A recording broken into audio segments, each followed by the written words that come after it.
which it now is. Right, welcome back everybody. We're now due to hear, I think it's from Mr. O'Callaghan. If the batting order is still the same as it was.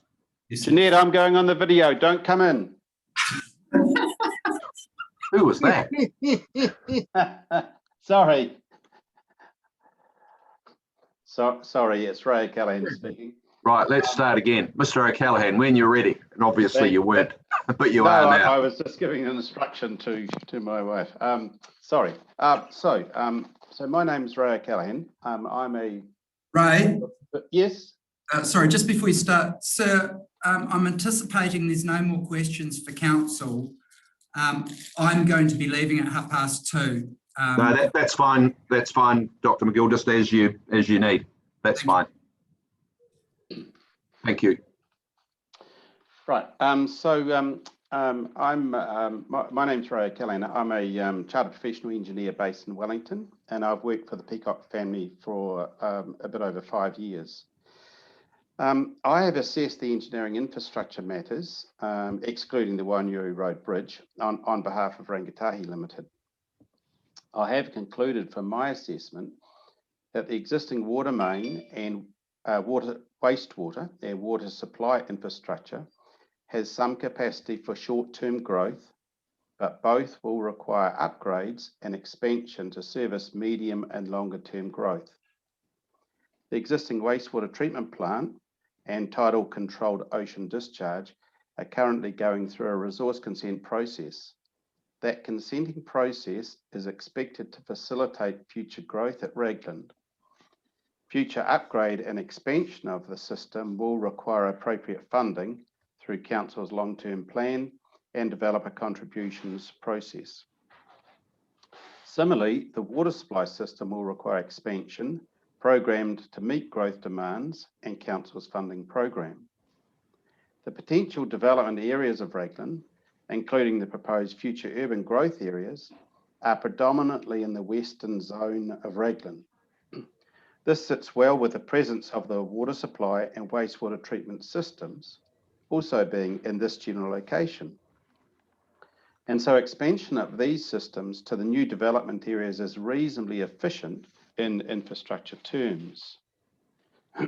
I note in paragraph 189D in the section 42A report, where it states contiguous greenfield areas identified for growth, i.e. growth cells, should be viewed comprehensively to avoid piecemeal development and to enable a more comprehensive planning approach to be taken. I agree with this view and consider it as particularly relevant for dealing with future expansion of infrastructure to service future development in a technically efficient and effective manner.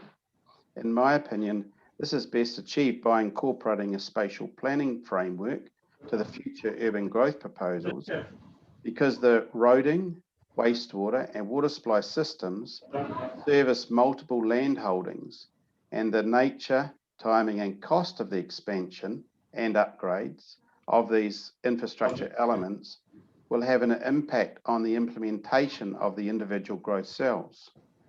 The integration of infrastructure issues into other notable development matters relating to those growth cells is therefore best managed by such an integrated spatial planning process. They were the only comments, sir, that I wished to add to my evidence that's been with you. Pardon me. Thanks, Mr. O'Callaghan. Let's see if there's any questions for you from the panel. Let's start with Mr. Marg, please. No, nothing from me. Thank you, sir. Ms. Sedgwick? No from me either. Thank you. Ms. Gibb? Nothing, thank you. Mr. Fulton? No, I don't have no questions. Thank you. Ms. Tiaho? No, thanks. Mr. Cooney? No, thank you. No, and I don't have any questions either. Thanks, Mr. O'Callaghan. That's all pretty clear cut. Thank you. Yep, thank you.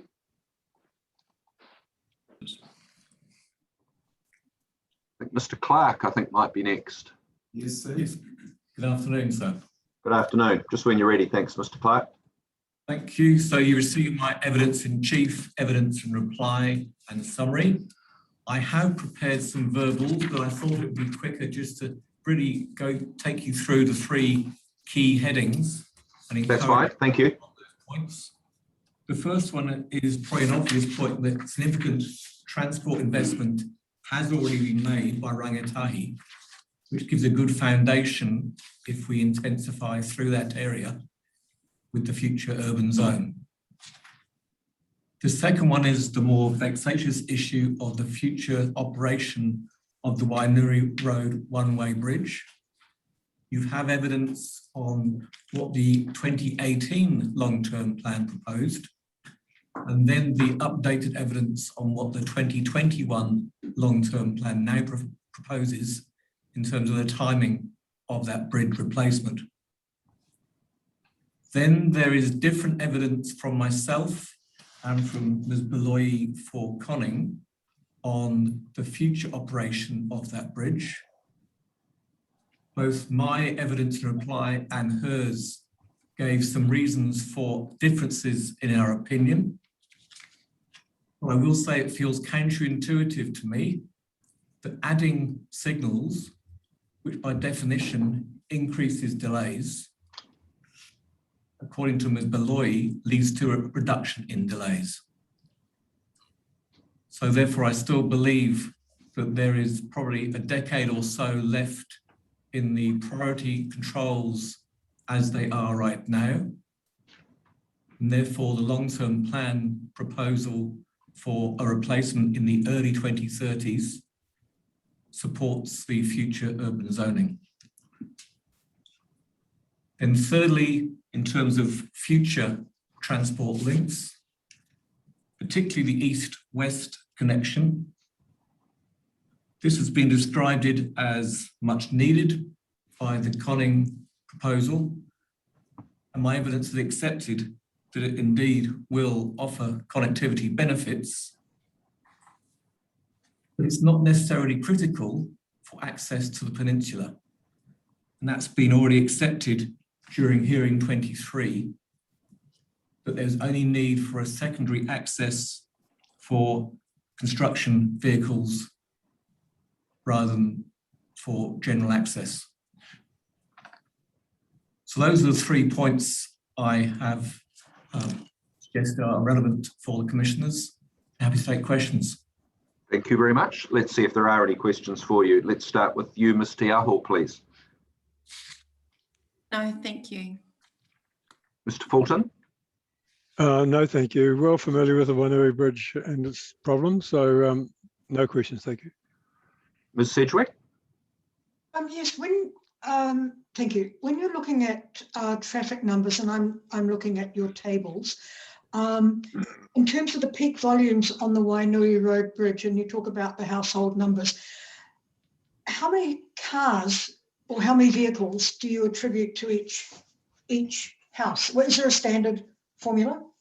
There is a standard formula, and here we've used 0.6 of a vehicle per household, and that was previously accepted for the Rangitaki development, and it's been used both by myself and by Ms. Beloy.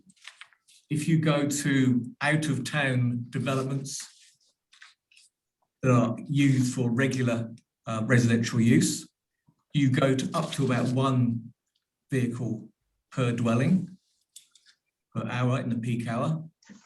But in apartments, you're probably down to about 0.4 or less.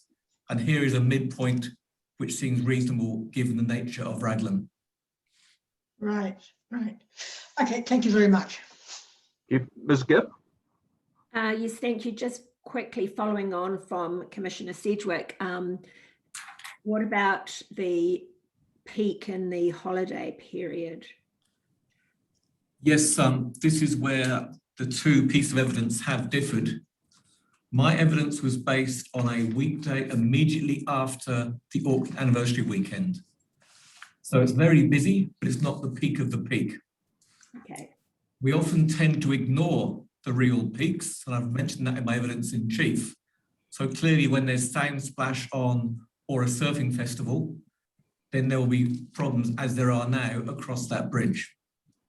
And you may criticize that approach, but we tend not to design the roads for, let's say, Boxing Day shopping or real peaks. So we've looked at the upper end, but not the top end. Okay, thank you. Thank you. Mr. Marg? Nothing for me, thank you. Mr. Cooney? No, thank you. No, and I have no questions either. Thank you very much. Thank you, Sir. I'll call our last witness, Rangatahi's planner, Mr. Ben Winger. Thank you. Good afternoon, Commissioners. Good afternoon. You've obviously heard from me before in these hearings, but in my previous appearances, I've introduced myself and confirmed compliance with the Code of Conduct and my qualifications. What I'm going to do, given you've heard a lot of information already, is I won't endeavour to repeat things. I'll firstly outline and just confirm the relief that's being requested and identify positions that I consider agreed with Ms Buckingham. Then I'm going to talk briefly to the NPSUD with specific reference following discussions that I've had today to the future development strategy requirements in the NPS. And I've got a couple of points of clarification to make just in relation to my evidence at the end. So turning first to the changes to the proposed district plan, you've heard Ms Buckingham summarise them, but just to repeat, many of the matters are agreed between Ms Buckingham and I. They include amending the planning maps to rezone Rangatahi South from rural to future urban zone. I'll just make a note there that there were no matters of clarification that were sought through the 42A report to be addressed at the hearing in relation to that. Mr. Inger, I think we're happy for you to focus on the things that aren't agreed because we know what's agreed. We've heard it. We don't really need to be reminded about those. I mean, and we've got, so I think focus on the points of difference, please. No problem. There are 2 points of difference. One is in relation to section 110.1.1, which relates to Waikato 2070, which Dr. McGill also addressed earlier, so I won't go into that in any further detail. And the other relates to policy 4118 clause B, which addresses the structure planning issue. Yeah. So just turning to the NPS, the specific matter around, turning to the NPS and the specific matter around the future development strategy. You've heard a lot this morning, obviously, about spatial planning and the NPSUD. They've been 2 key issues that you've heard. The 2 matters that those 2 matters are not entirely divorced. So subpart 4 of the NPSUD requires every tier 1 and tier 2 local authority to prepare a future development strategy in time to inform the 2024 LTP and using the special consultative procedure under the Local Government Act. 312.5 says that an FDS, this is a quote, an FDS may be prepared and published as a standalone document or be treated as part of any other document, such as a spatial plan. You'll note that the timing and time to prepare and inform the 2024 LTP aligns generally with the 2023 date that I'd recommended in policy 4118B. The purpose of an FDS is to promote long-term strategic planning by setting out how the local authority will achieve well-functioning urban environments in its existing and future areas and to provide at least sufficient development capacity. Every FDS must spatially identify broad locations in which development capacity will be provided over the long term in both existing and future urban areas. It must also identify development infrastructure required, along with the locations and sites required to provide it. If every FDS must include a clear statement of hapu and iwi values and aspirations for urban development. In summary, in my mind, there is no question that council must spatially plan. The FDS anticipates that and the NPS does as well. I think that spatial planning for Raglan would benefit from considering the matters that have been raised, in particular by Mr. Lambert and Mr. Lundy, to inform future decision making. In respect of the relief and policy 4118B, I noted Commissioner Cooney's comments earlier on about the wording of that policy. And I take on board those comments and would like, if you're okay with me to do so, just to consider the wording of clause B further. What I propose is that if it's okay with you, I'd be happy to provide a revised suggested wording by the end of this week. Just reflecting on thank you. Discussed. There are 2 points of clarification I want to make briefly in relation to my evidence. Ms. Buckingham earlier confirmed that The indicative urban limits in Future Proof 2017 do include the Rangatahi Peninsula, so I just want to correct that. I agree with Ms Buckingham. My evidence originally said that they didn't. There was a change in 2017 from the 2009 urban limits. And the other point I just want to clarify that was missed in my evidence or not addressed was in the 42A report, Ms Buckingham identifies the Waikato Tainui Environmental Plan as an iwi planning document that is relevant.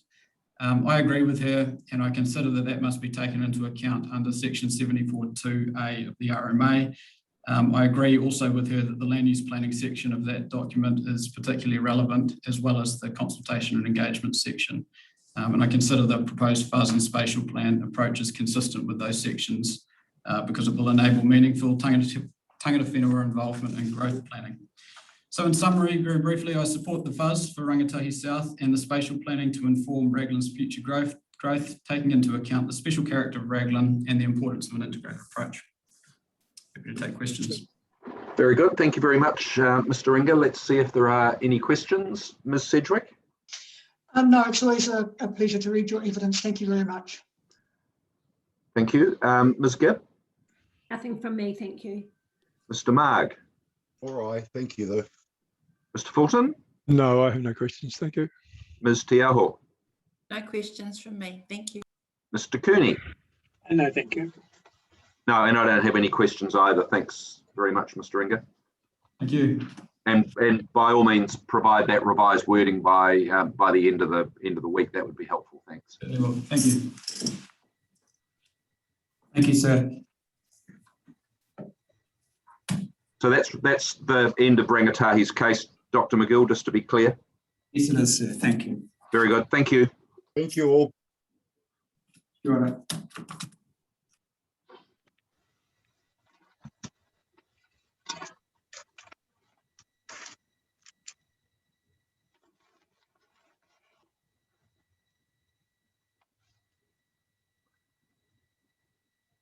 All right. Thank you, Mr. Lang, for Koning Family Trust, and Mr. Koning personally, please, when you're ready.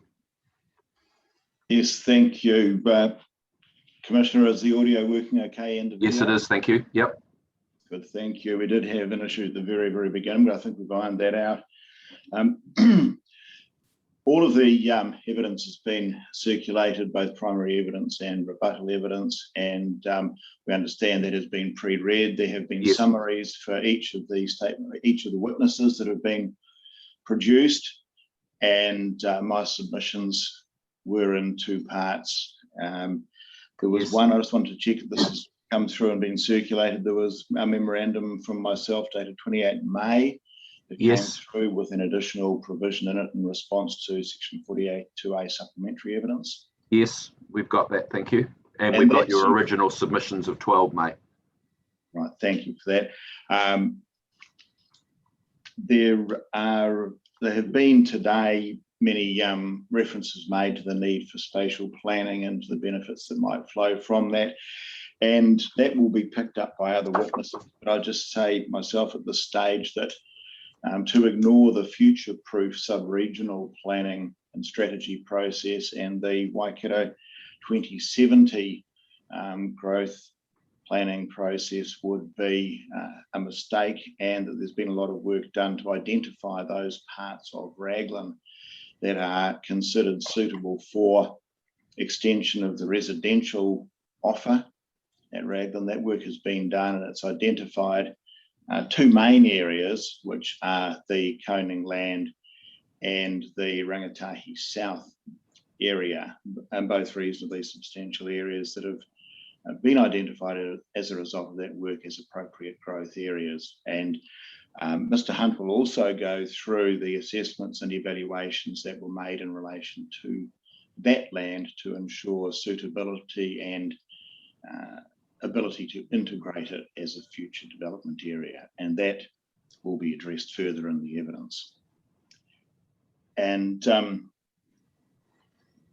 I'd present my submissions very briefly with a focus on the opening part of those submissions. I don't believe there should be a need for me to take you through the submissions in great detail, and that would come, I would have thought, through questions if there are any areas in those submissions that are uncertain.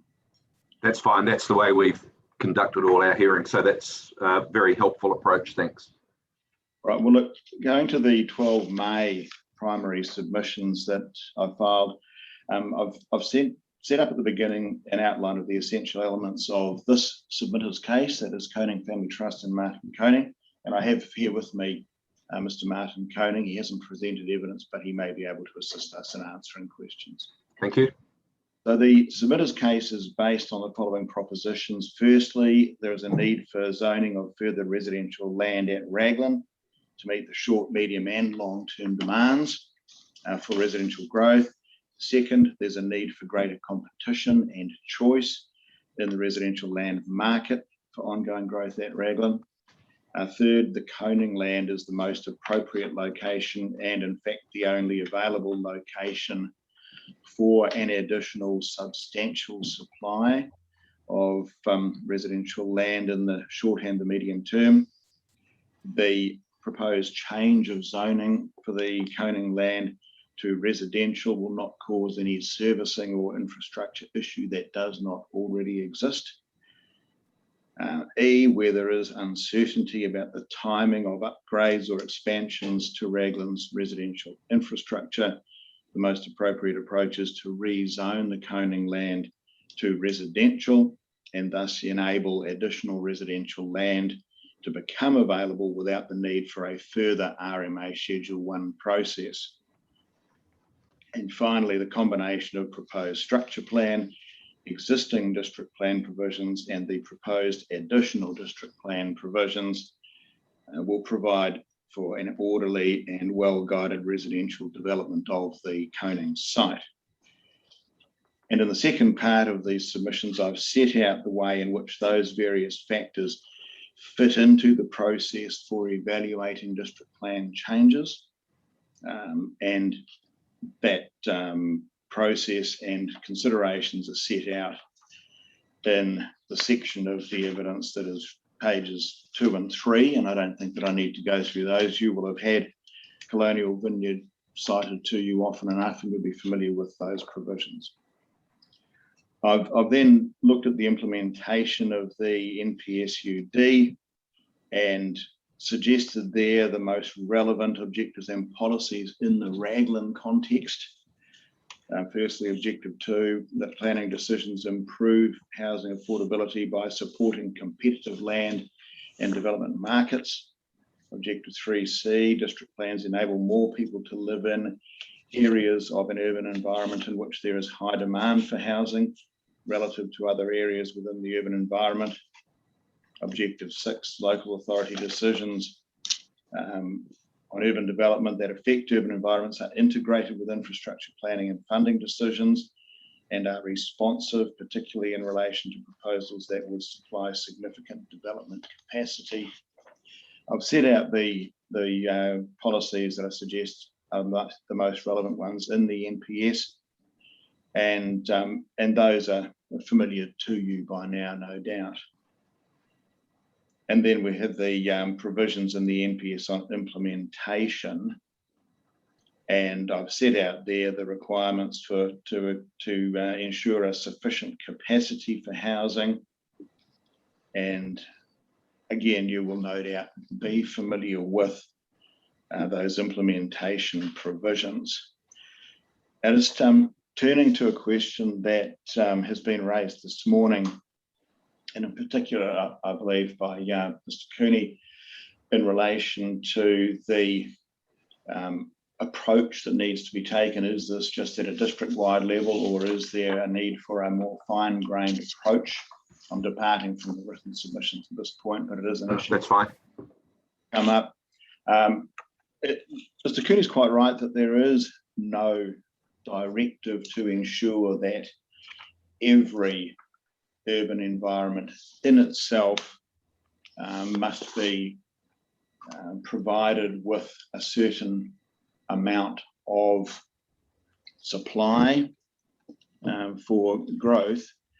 But as the Commissioner's also noted, there are requirements to make particular inquiries about localities and the demands and supply within them, and those would not have any purpose if it were not to inform decisions that are relevant to particular locations.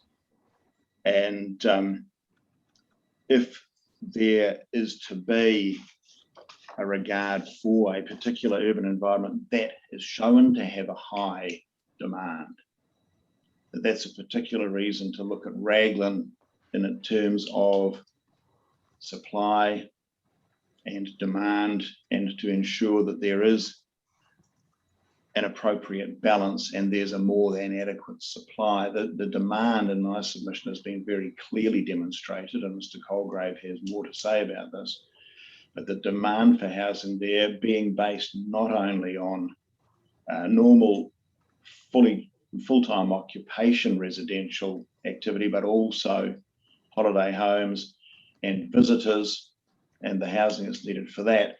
That's a locality where there's a particular need or appropriateness to look at the demand, look at the supply, and ensure that there is the adequate supply for the future. And at page 5 of the written submissions, I've got the application of these objectives and policies to the present case.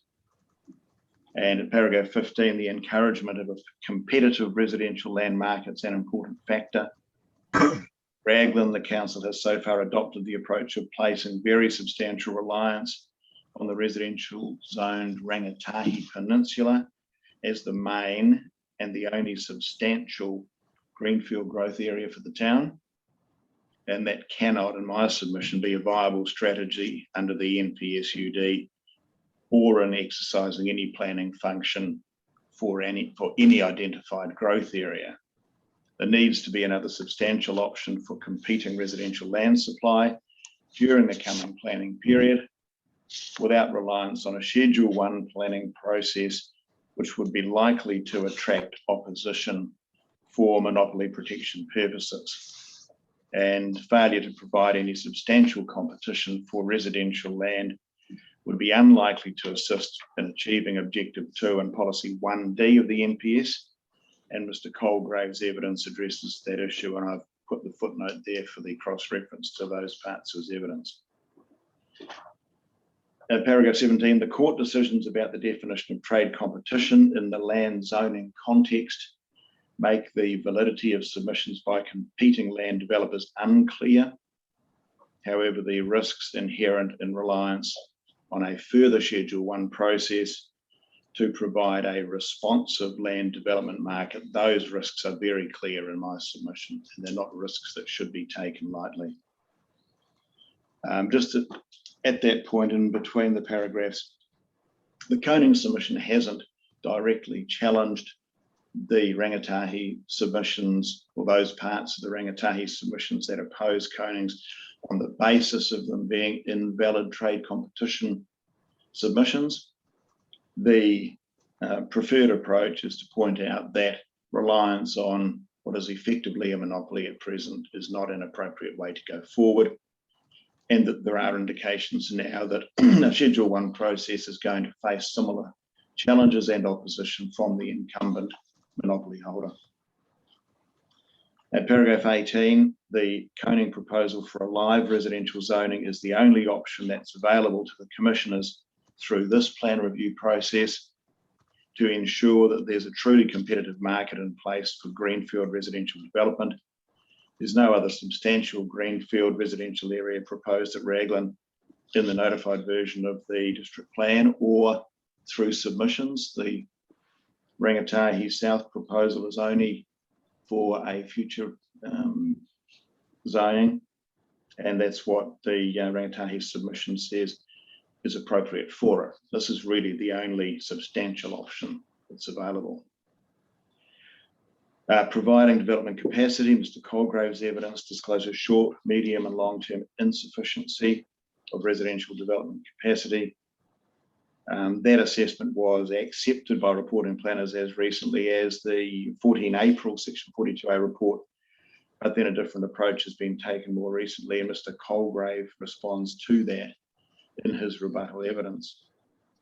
And if the commissioners conclude that there is or that there may be insufficient development capacity at Raglan in the short or medium term, there's an obligation to make sufficient provision through the decision on these submissions to add live residential zonings to enable development without the need for a further Schedule 1 RMA process. And then turning to paragraph 21, parallel obligations are placed on the council to ensure that the additional infrastructure to service the development capacity is likely to be available and is infrastructure ready as defined in NPS implementation provisions 3.43. If there's a need for further residential zoning, the council doesn't have the option of deferring further live residential zoning because the necessary infrastructure is not currently available and its timing is uncertain. The need for upgrades to key items of infrastructure, that's the widening of the bridge, the upgrade of the wastewater treatment plant and the upgrade of the water supply, they are all matters that the council currently faces. And that's what they face to cater for residential growth. And Mr. Fokianos goes into that in his evidence. And put another way, the infrastructure upgrades are required and they will be implemented in any event. The additional planning provisions for residential growth are to be established in the district plan so that new development can be consented when the infrastructure is available without the need for that further plan change process. And I've referred there, paragraphs 25 onwards, to relevant RPS provisions, and Mr. Kirkby-McLeod goes into those in more detail. So I won't read through those here. You will have had the chance to read that part of the submissions already. And that probably is the same right through page 9, going through those policy provisions. I can leave you to read those separately again, and they'll be picked up by Mr. Kirkby-McLeod. All right, thank you very much, Mr. Lang. Just one thing in relation to Waikato 2070, and this is at page 11 of that particular submission. The document includes recognition of the Coning land as a residential growth area, in addition to the Rangatahi South site. The projected timing of development of those areas is shown in the Waikato 2070 document, but without explanation of why those timing notations are included. The Rangatahi South area is noted in that document as for the medium term 10 to 20 years.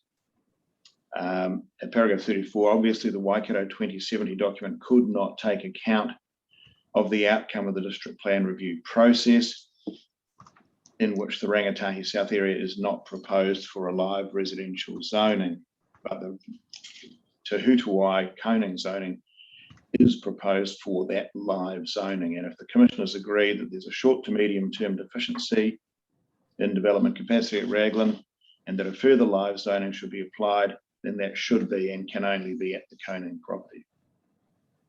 I'll refer to future proof further down that I've already referred to. And I've got final submissions at the end about the most appropriate way of ensuring appropriate district plan zonings. And I think I've covered those adequately, and they're there to be read separately. And I'm better at this stage to answer questions about those submissions or about the further submission from 28 May. Thank you very much, Mr. Lang. Ms. Gibb, do you have any questions? No, no questions, thank you. Ms. Sedgwick? Not immediately, thank you. Mr. Marg? No, nothing from me, Mr. Lang. Thank you. Mr. Fulton? Just one question, Mr. Lang. We heard so much about the structure plan from Rangatahi Peninsula this morning, but if, and this is being very hypothetical, if the zone was to be zoned live now through the planning process, at what stage will the Conings be in a position to be able to start to develop? I understand the infrastructure, but yeah, are they in a position to go? As soon as the infrastructure is available, yes, they are keen and willing to go and have the capability to do so, as long as any infrastructure issues can be worked through successfully. Okay, thank you. Mr. Marg? No, nothing from me, thank you. No, sorry, I think I might have asked you. Ms. Tiaho, sorry. No, thank you. Mr. Cooney?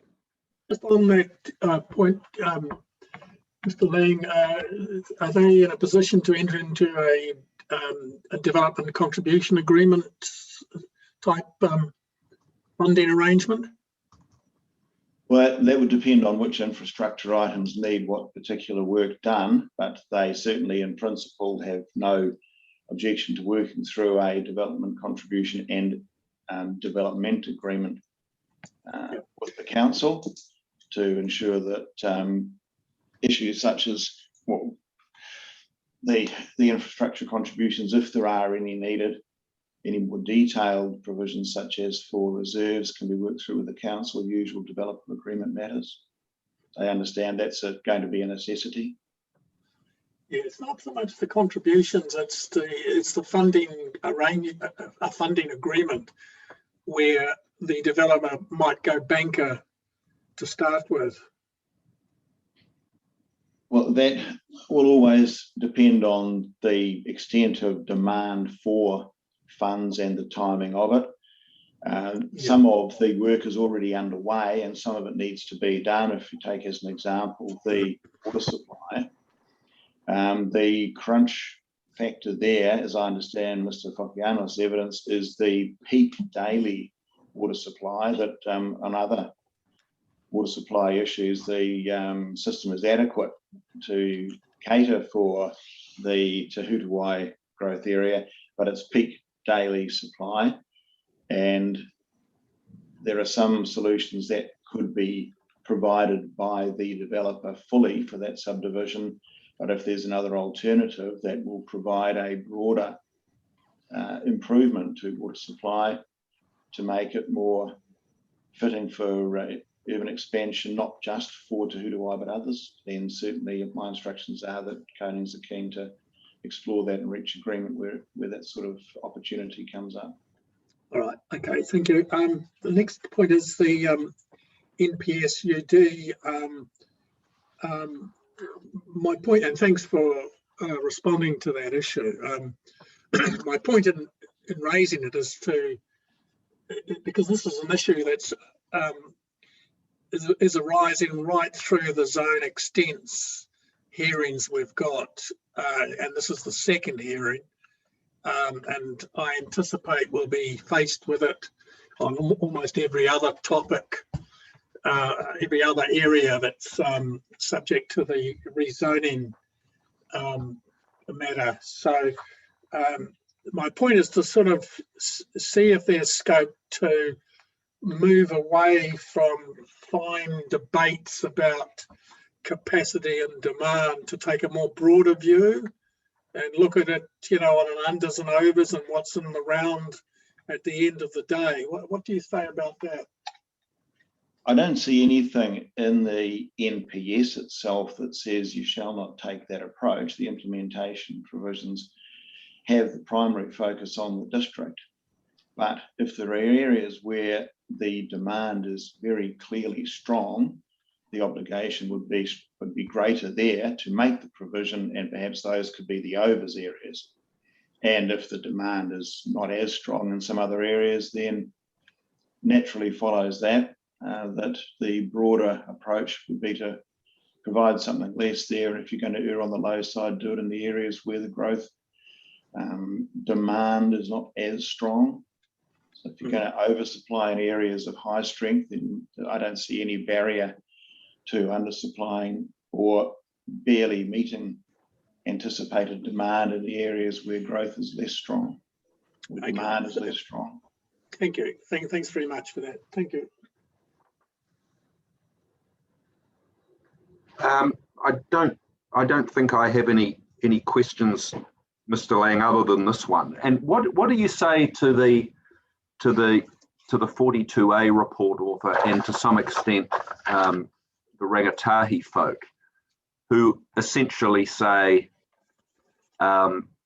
zoning should follow infrastructure, not the other way round? Because it seems to me that in the answer to the questions that Mr. Cooney put to you, there's somewhat of a journey still to be embarked upon in terms of getting any sort of landing on that. And I think that's the case. So what do you say to the proposition that says we'll sort all that stuff out and then we'll worry about zoning? That seems to be the alternative proposition that's being put to us.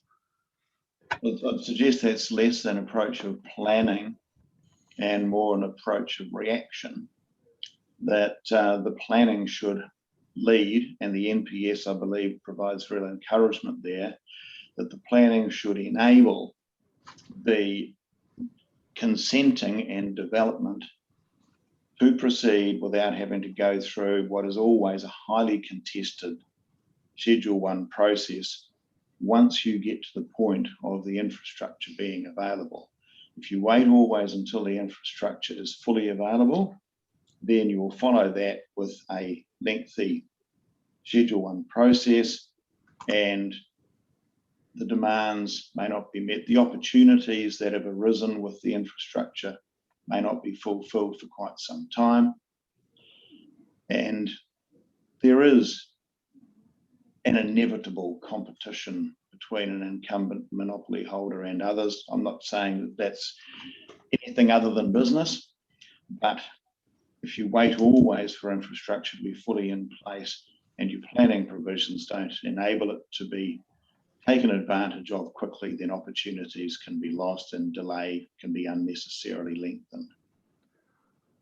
What are you, just following that up a little bit, what do you say though to the question that follows that says, if you do zone, there is an expectation that infrastructure will follow, otherwise the zoning has no point. What if there is no way of knowing at the moment whether that infrastructure is or isn't, quotes, affordable based on what's in front of us? You know, either on the one hand, the council says to your clients, you sort the infrastructure out and we'll be happy, or conversely, you say you sort it out and we'll make some contribution to it, but not everything. How do we ensure that we don't end up with either a zoning that is never implementable, or conversely, potentially, you know, stranded assets and those sorts of things? Well, a landowner with a zoning can't expect to have infrastructure provided within any specified time frame. There's always going to be some uncertainty about the time within which infrastructure issues will be resolved. The issues of infrastructure here, where you've got water supply and wastewater and the bridge, they're all matters that the council has its eye on already. They've already either been in the current program or have been until the recent draft. They're all the focus of council's attention, and they're matters that clearly have to be resolved by the council, even for Rangatahi to be completed.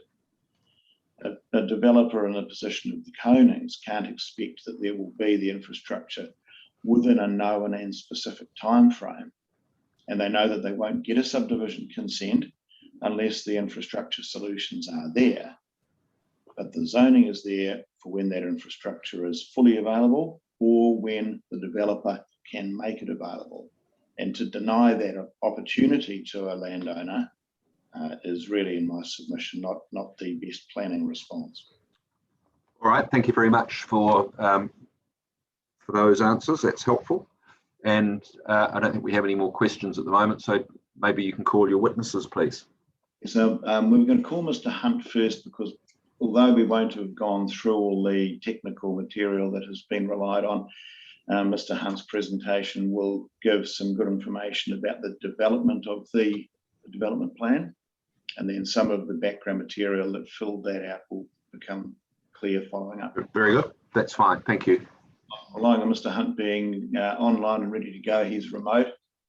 And good afternoon. Can you hear me? Yes, we can. Thank you. Hi, I am online and ready to go. I'm Josh Hunt, landscape architect providing evidence for the Conings. Just before I get underway with my summary, could I ask that Fletcher bring up the development plan document? I probably won't speak to it immediately, but that's something that would be useful to flick through soon. Josh, it's Sandra Kelly here. Fletcher's just had to step out, so I'll need to track it down. So just bear with me. That's right. It's probably, I think it's under Appendix 2 of my evidence. Okay, thank you. Or it might be Appendix 3, actually.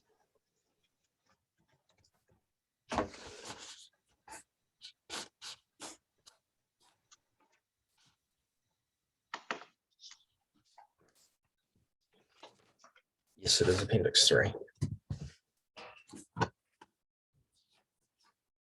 Okay, just bear with me. I'm not as quick as Fletcher.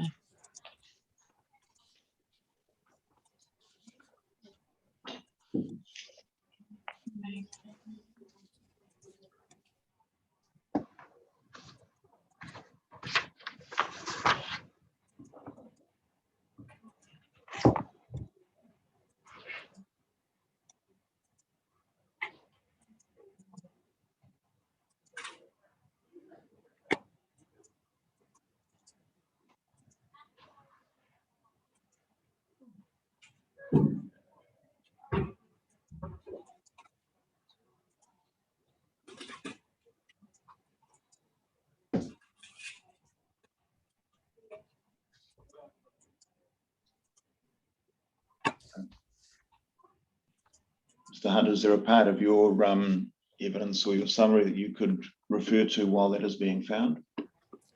Yes, I could make a start. Well, only if it's convenient. I'm sure we'll find it in a minute.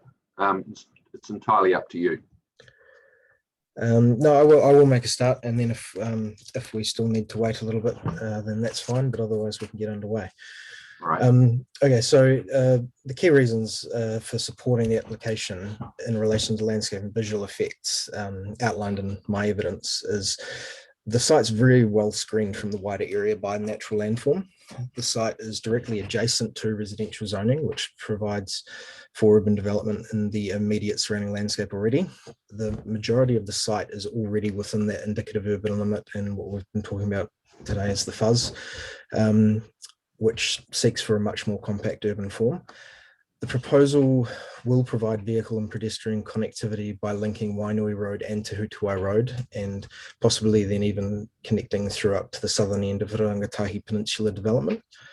The site is naturally backdropped by landforms with greater elevation, and development on the site is not going to compromise the appreciation of Mount Kariori outstanding natural landscape further to the south.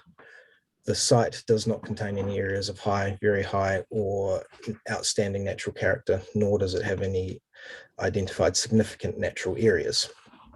I can just see that document's popped up while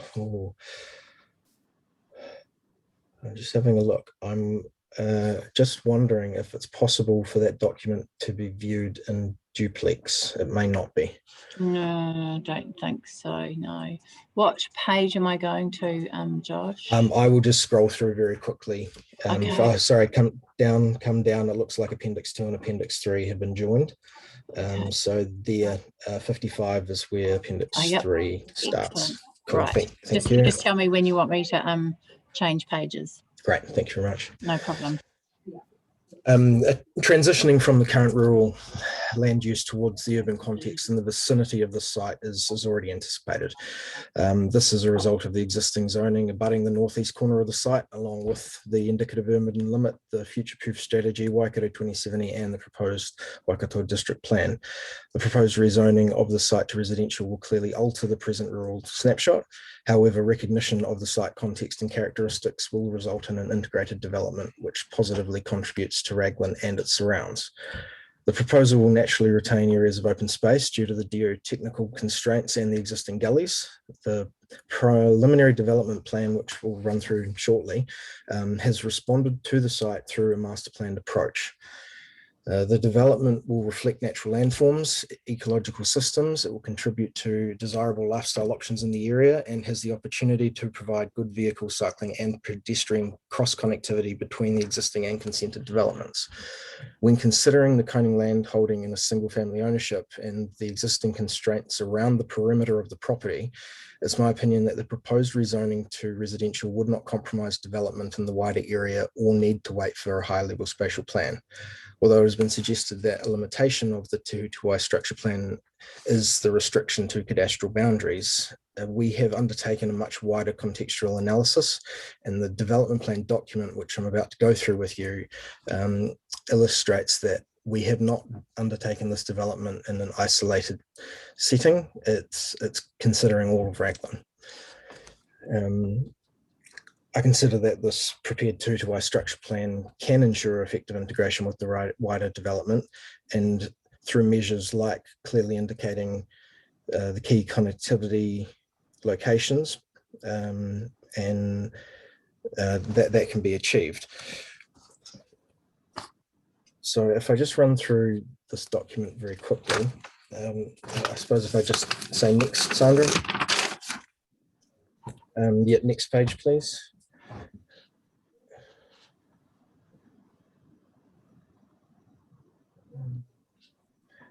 Next. I'll try and just skip through briefly. So duplex would be much easier for me, but that's all right. So here we've got just an introduction and context, and this is where we sit within about 3 k's of the site. If you could move on. We have factored in the existing Raglan context as our starting point, and in the appendix 2, which I won't go through, these images are snapshots out of it. So we went around wider Raglan and identified where you would be able to see back to the coning land from in the context of that wider environment. And so the highlighted green, which is rather subtle on those images, we have gone through and assessed from the wider area. So you can see that we're not going to compromise that character of the harbour and Mount Kariuri backdrop. It's a very subtle inclusion. Next page, please. So here is looking at the planning context. Next.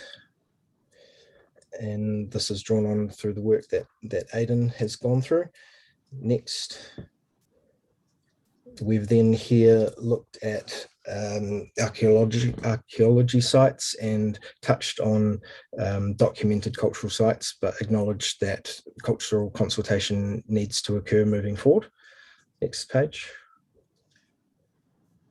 Next.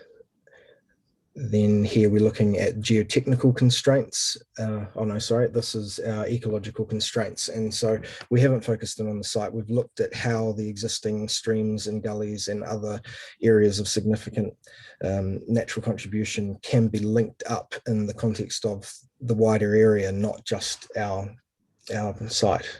Next. Okay, next map. And then this is geotechnical constraints. So that's a little bit more specific to our site, knowing where we can develop, and you'll hear from other experts. Next page. That's all right. Next one.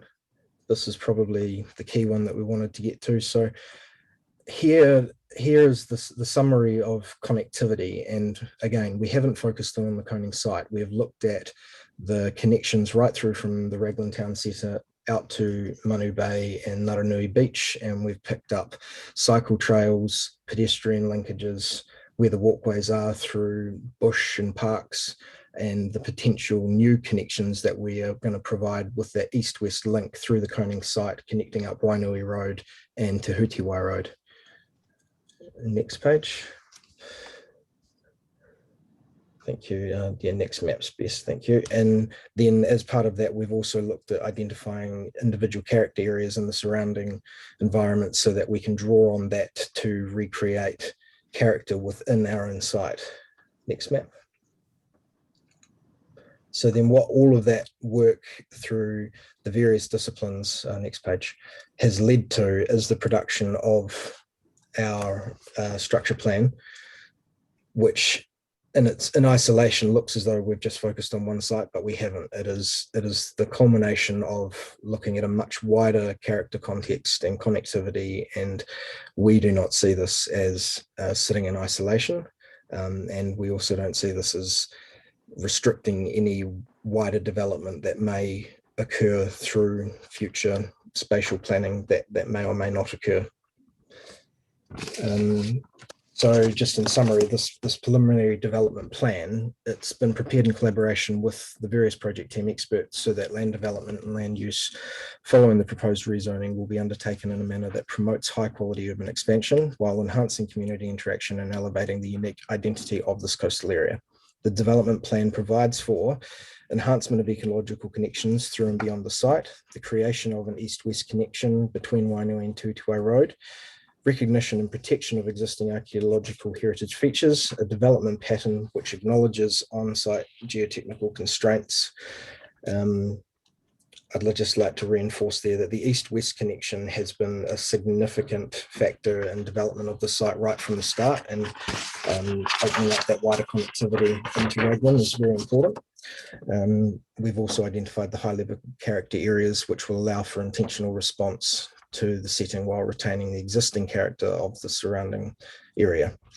The preliminary development plan has explored ways to avoid and remedy effects in the first instance. Primarily, it provides an outcome that avoids development on the steeper landforms of the site and allows these to be planted in order to extend wider vegetation patterns. Additionally, these gullies will help to break the development up into clusters, and through detailed design, it will be possible to reflect on the varying landscape character across the site. In this sense, it is my opinion that the preliminary development plan provides for appropriate residential development of the site. And finally, I'd just like to touch on that through the consideration of evidence of witnesses and the other submitters regarding the coning land, we've responded by clarifying the potential northern vehicle link to the adjacent property on Te Hutuai Road. We've confirmed the intention to provide a link to the rangatahi land to the south and looked at including a 50-metre dwelling setback and planted buffer treatment along the boundary to the extreme zero waste site, as well as including an archaeological site that had dropped off on the first version of the development plan. That's my summary. If there's any questions, I'm happy to answer them. Thank you very much, Mr. Hunt. There may well be some questions for you. Can we start with you, please, Ms. Tiaho? No, I don't have any questions.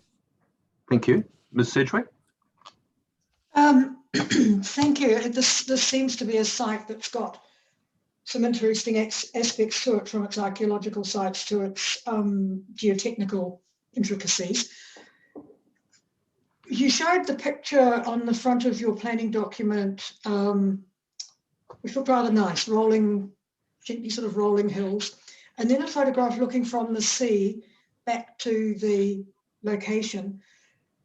I'm just trying to get in my mind, how would it look, in your opinion, from back on your front of your planning document, when you've got 300 or 400 houses sitting there, potentially in front of you, running down to the sea. It was the next one. Yeah, no, so not that one, because I can see how they fit in there. It was actually, Sandra, at the beginning of that particular document. So my question is, what effect, in your opinion, what effect does that have on the visual? What's the visual effect for people living within the site, looking out? I'm very interested in as to which image, that one there. Okay, so that's from right in the middle of the coning land. So I can bring it up, but essentially I've done a visual effects assessment from the wider environment, looking at about 26 different locations, and then I've grouped them together. And from the wider environment, I consider that this site is actually very well screened by the natural topography and landform, and the inclusion of the urban area here isn't going to be as drastic as I'm hoping that you think it might be. It's quite hard, and that's why I put together those green line images in the document where you could turn on and off so that you could see the extent, which in my view is quite limited compared to the size of property that we're dealing with. Would it be fair to say that many of the potential properties there, though, would lose the seaside aspect of it? I think that would need to be on an individual property assessment, but not necessarily. So where I am is in the middle of the farmland. The majority of the properties and dwellings I considered are right on the road edge, and they don't get this. They don't necessarily get this open view that we're looking at on the screen here. again, that comes down to individual properties though, and their own views. Thank you. And just for my own interest, how far is it from, you mentioned Tahutawai Road and the intersection with Wainui Road, how far is the property from that intersection? Because I understood that was where the buses, there's a bus terminus there, so I'm trying to work out whether you could walk to it or not. Yes, there is. So there's a bus and a cafe back up on the edge. Yeah. And I see you say it will provide vehicle and pedestrian connectivity, and so I'm trying to get an idea of what the distance is in terms of. So from the nearest corner of the Koning site through to that near bus stop, I believe is about 1 kilometre. Right, so it's the furthest, the closest one. Yes. Okay. Thank you. Thank you very much. That's really helpful. The page 14 of our development plan document has 2 dashed white lines which indicate 2 kilometres and 3 kilometre radius from the middle of the site, if that helps provide some context. Thank you. Ms. Gibb? No, nothing at the moment, thank you. Mr. Fulton? Yes, thank you. Just looking at your visuals, obviously this land is quite steep, and while you say maybe camouflage a lot of the development, steep land like that's reasonably expensive to build on, though, isn't it? Because you have the contours and the laying out of platforms.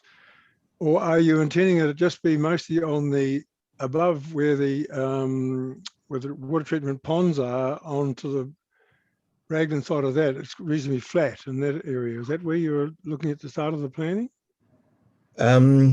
So I guess you are correct that the steeper the land, often the more difficult it is to develop, but it's certainly not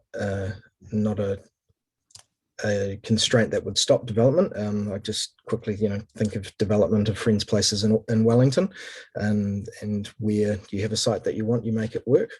But essentially, we have clustered the different developments that are showing on the structure plan to take advantage of the flatter areas and to avoid the gullies where those steep slopes are. Okay, no, that's good. Thank you. And Mr. Marg? Nothing from me, Mr. Hunt. Thank you. Thank you. Ms. Gibb, I think I asked you, didn't I? Or did I not? I did. Yeah, I thought I did. Mr. Marg, please. No, nothing from me. Thanks. Thanks. Mr. Cooney? No, thanks. No, and I don't have any questions either. Thank you, Mr. Hunt. That's pretty clear. Thank you. Welcome.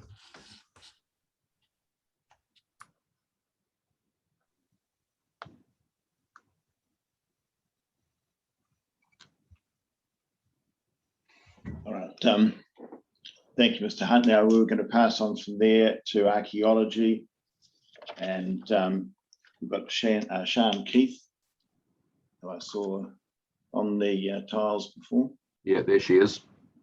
Hi. Thank you, Ms. Keith. Just when you're ready. Thank you very much.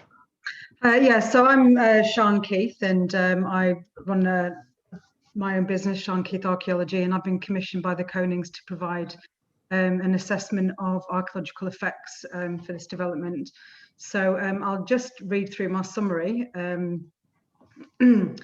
So I've undertaken the desktop research and visited the Koning site in order to assess what the archaeological values may be, and that are present and may be affected by the proposal to rezone the land for residential development.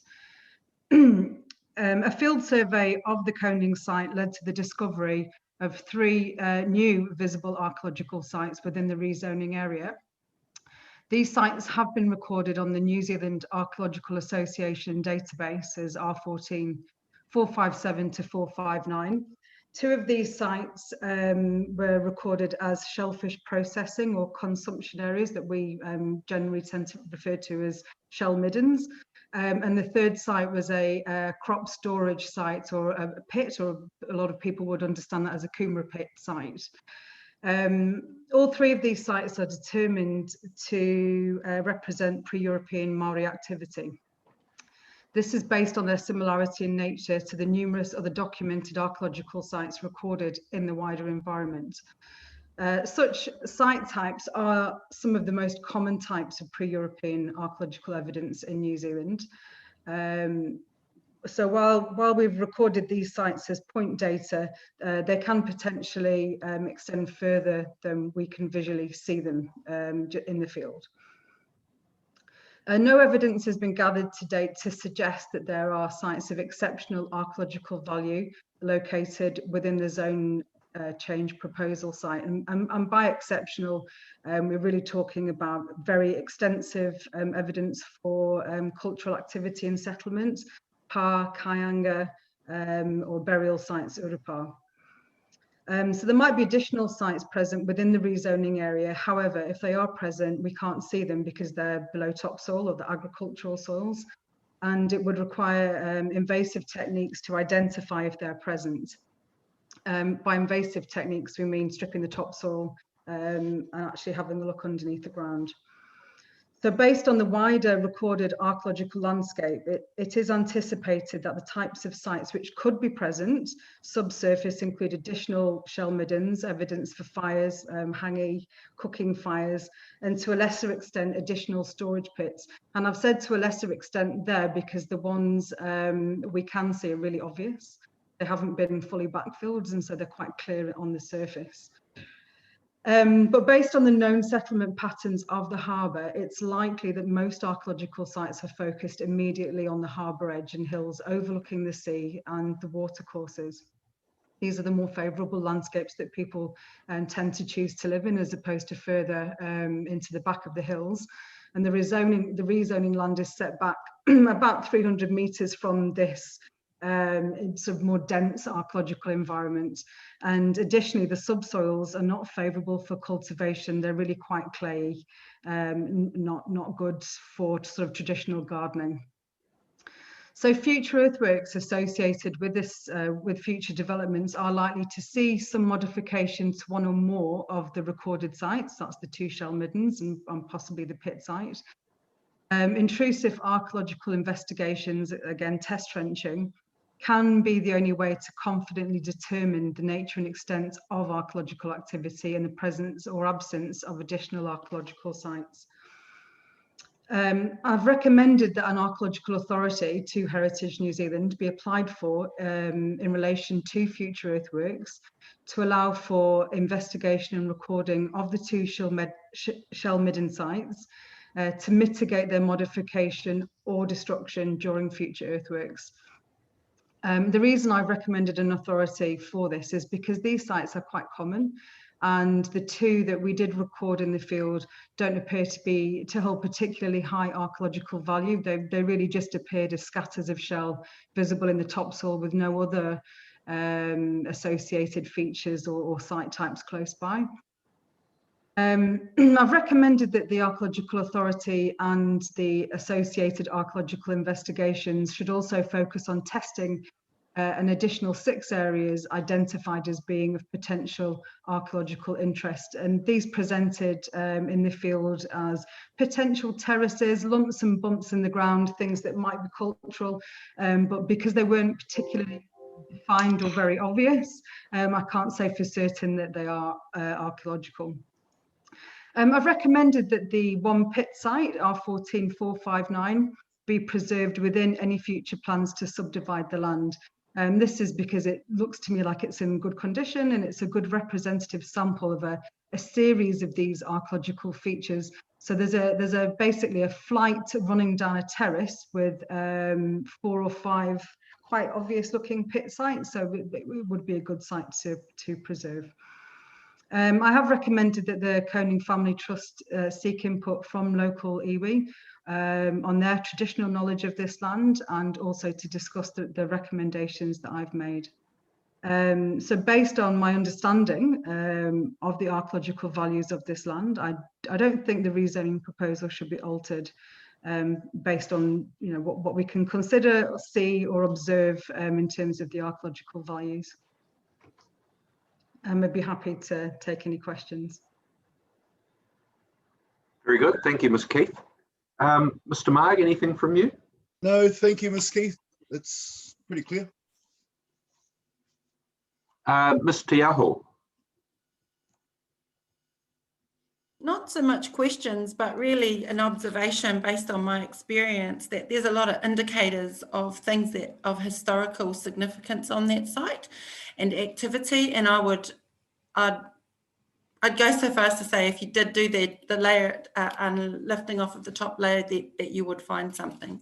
There's parasites there. It's not just a matter of pits, and usually pits are an indicator of activity anyway. That's just my observation based on a lot of other things that I've done.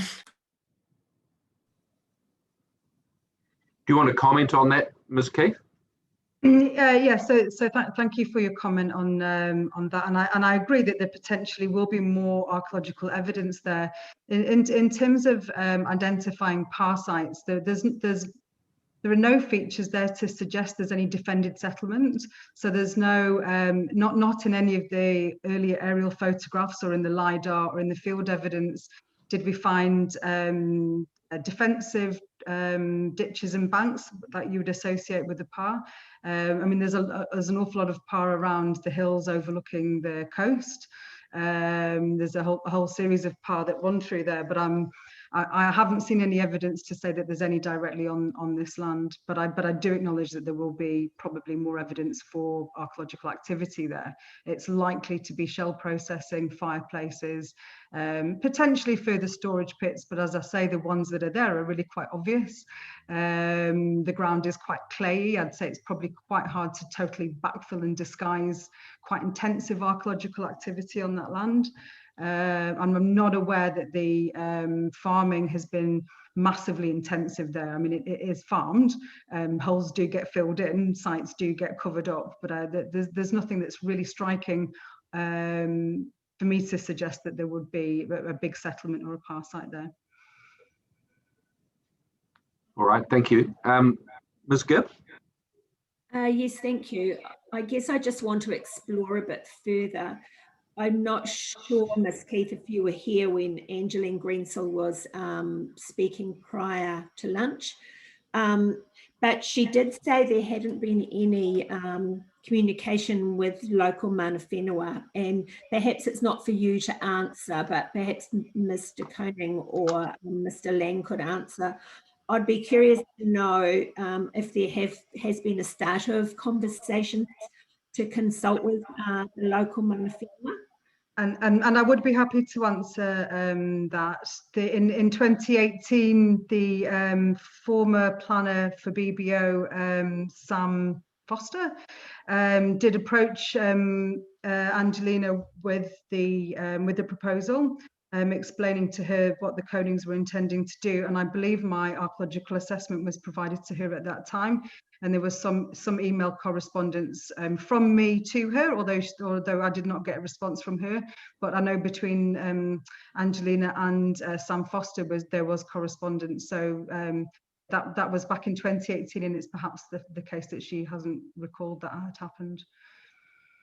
So I did think that when I was reading through some of the evidence that there was intention to consult further anyway with mana whenua. So I'm assuming that that is what will happen if this goes ahead.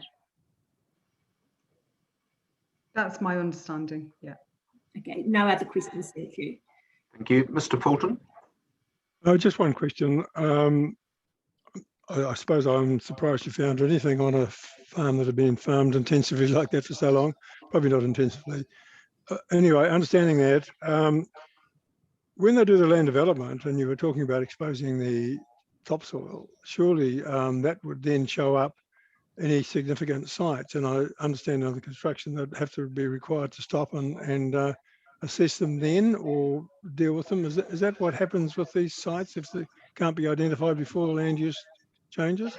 So there's a proactive approach that I would encourage the project team to take on this, which is to identify where the risk areas are and advance into there with the archaeological work first. So that would be normally we would use a machine to strip back topsoil and test trenches and determine if there's any archaeology there, investigate it prior to the development. Obviously, it's a very big piece of land, so we would target areas where we thought the potential was going to be. And then during the construction phase, any additional areas of archaeological concern will have archaeological oversight. So that's an archaeologist on site monitoring topsoil or walking over the land after the topsoil has been stripped. And then additionally, on top of that, we tend to do contractor briefings. So the archaeologist talks to the machine driver before the work starts to explain to them what archaeology is, how to identify it, and what to do if they should find some and there's not an archaeologist on site. So there's sort of several layers, if you like, of site management that we propose to that we generally advise people to go through. Thank you. So it would be generally well protected in the development stage anyway, if what wasn't identified beforehand. That's right. Yeah. Okay. Yeah. Thank you. Thank you. Ms. Sedgwick? No, nothing from me. Thank you. Mr. Cooney? No, thanks. No, and I don't have any questions either. Thanks, Ms. Keith. That's pretty clear to us. Thank you. Thank you.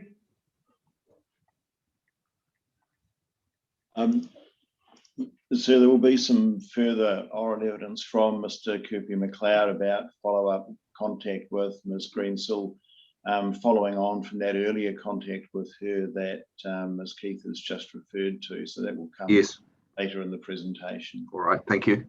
So at this stage, we'd move on to geotechnical evidence from Mr. Reid. Thank you. Mr. Reid, are you there? I am. Can everyone hear me? Yes, we can. Thanks, Mr. Reid. Thank you. Good afternoon, everybody. And with your agreement, I'd like to go through my summary of evidence. Yes, please. And then we can take it on from there. I've identified potential geotechnical constraints with respect to the proposed residential development by a phased approach comprising an initial desk study of available information and a walkover of the site looking at the geomorphology and looking to identify potential constraints. This was followed up by a limited geotechnical investigation where we targeted specific areas where we felt there was a high risk, in this case of constraints through slope instability and soft soils, which may give bearing capacity and settlement problems for future development. We also did a geophysical investigation to look for solution features in limestone that we discovered as part of the borehole investigation. We did, as part of that work, prepared a preliminary natural hazards risk assessment, looking at areas of we'd identified as high and excuse me, areas we'd identified as being of high or very high latent risk, particularly of landslip with global instability and the possible development of sinkholes, which we thought was an extreme latent risk. We felt that all of the high and very high latent risk could be successfully remediated to an acceptable level of risk through conventional and appropriate engineering measures, down to medium, which could perhaps explain more on later, but that's the generally accepted level of risk. However, the area of extreme latent risk, which is highlighted on the drawings, we felt could not be sensibly remediated, either simply because of the difficulty and potential expense in that would make development of that area impracticable. Subsequently, we considered that the rest of the land considered for residential development is suitable and provided good standard engineering practices is adopted.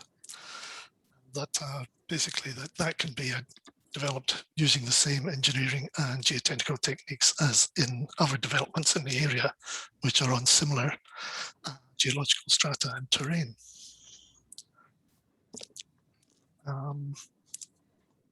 Now if I could try sharing with you the areas of risk that we identified, if that would help the panel.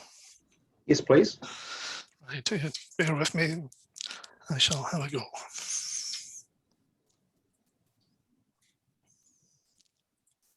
Hopefully you can see screen 2. And not at the moment. Not at the moment, no.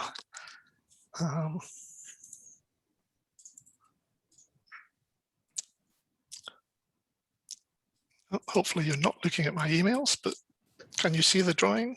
Yes, we can. Thank you. Excellent. Thank you. Right. What I'll take this through from west to east. Just to let you know, the yellow area where I'm moving my cursor is where we thought it was a low geotechnical hazard, which should be quite straightforward to develop. The blue areas are where we think there's soft ground and compressible ground, which may pose a high geotechnical hazard. And the red area, there's one there. There's a second one here. See if I can get it to fit the page. Don't know if that's any better. Here, these red zones are areas we identified as of high risk due to slope instability. And going over to the eastern side of the site, we can see this is basically the gully floor where you get recent young, soft and wet deposits. And over here, we've got bedrock geology with evidence of landslips and so forth. We did a ground investigation where we specifically targeted areas of slippage and soft ground, so we could get a measure of how severe it was. And we did, as you can see, we concentrated a lot on this area here because it showed a significantly higher amount of movement and deformation. In these boreholes, we went down, found bedrock, and in one case found a void, quite a significant void in the bedrock. We then followed that up with some geophysical surveys, and the anomalies that they identified were consistent with having some form of water-filled fissure or void in the bedrock beneath that part of the site. I want to stress that this part of the site is particularly unique. We didn't find anything as severe or limestone anywhere else on the site. We do understand that limestone was found in developing the ponds to the north, and so it fitted the regional geology. And in summary, we then looked at the level of engineering necessary to allow development of those areas. And this was our preliminary risk remediation plan. And we felt that this area here, although it shows lines across it here, this would not be sensibly remediated to allow domestic housing development, but the other slopes could be by installing shear keys at the base of the slope and putting engineered fill behind. And that's a very common technique used to increase the availability of land in sloping topography like this. And it has been done in the area quite successfully. So happy to answer any questions. All right, thank you, Mr. Reid. Ms. Sedgwick? Ms. Sedgwick, any questions? I do have a question. If you could just explain a little further for me how that remediation of sloping land, just a little bit more about how that happens, please. Well, there's several techniques. The most straightforward one is to build a series of retaining walls up the slope to change the balance, shall we say, so that the driving forces aren't there to promote movement. You can sometimes simply putting drains in to take the groundwater away is sufficient to stabilize the land to allow development. In this case, we've looked at possibly the top end, the most expensive end of where you dig out at the bottom of the slope, right down through the shear plane that everything is moving on, and you put in well-compacted, very strong earth fill in the void that you create, which effectively blocks off that shear plane and stops the soil above it from moving. And you can then fill above that and put in engineered fill so that you can then safely install houses above that. And is that last one considered best practice? Yes, I mean, yes, it's widely done, and it has been done in Raglan as well. So yes, I would consider it does count as best practice. Thank you very much. It's really helpful. Thank you. Thank you, Ms. Gibb. Nothing from me, thank you. Mr. Mark? Just one question, taking away the red zone. Yes. What hectares are left available?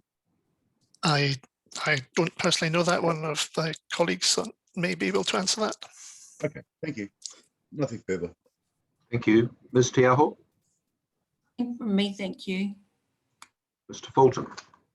Yeah, I had a similar question to Mr. Mark. The percentage of land that would be certainly available for easy housing development is reasonably small over the total area, I would have thought. But I expect then that the rest of the land that was not be suitable, like the red stuff, would just be farmed and open land use, would it? You know, it obviously can't be built on. It's going to have to be parkland or some other form. That's correct. Yes. Okay, thank you. Mr. Cooney, anything from you? Thanks. And I have no questions either. Thank you very much. Thanks, Mr. Reid. Okay, thank you.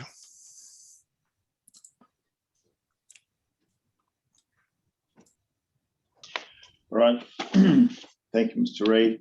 We'll be moving on there to Mark Bellingham. Thank you, Dr. Bellingham. Just when you're ready, thank you.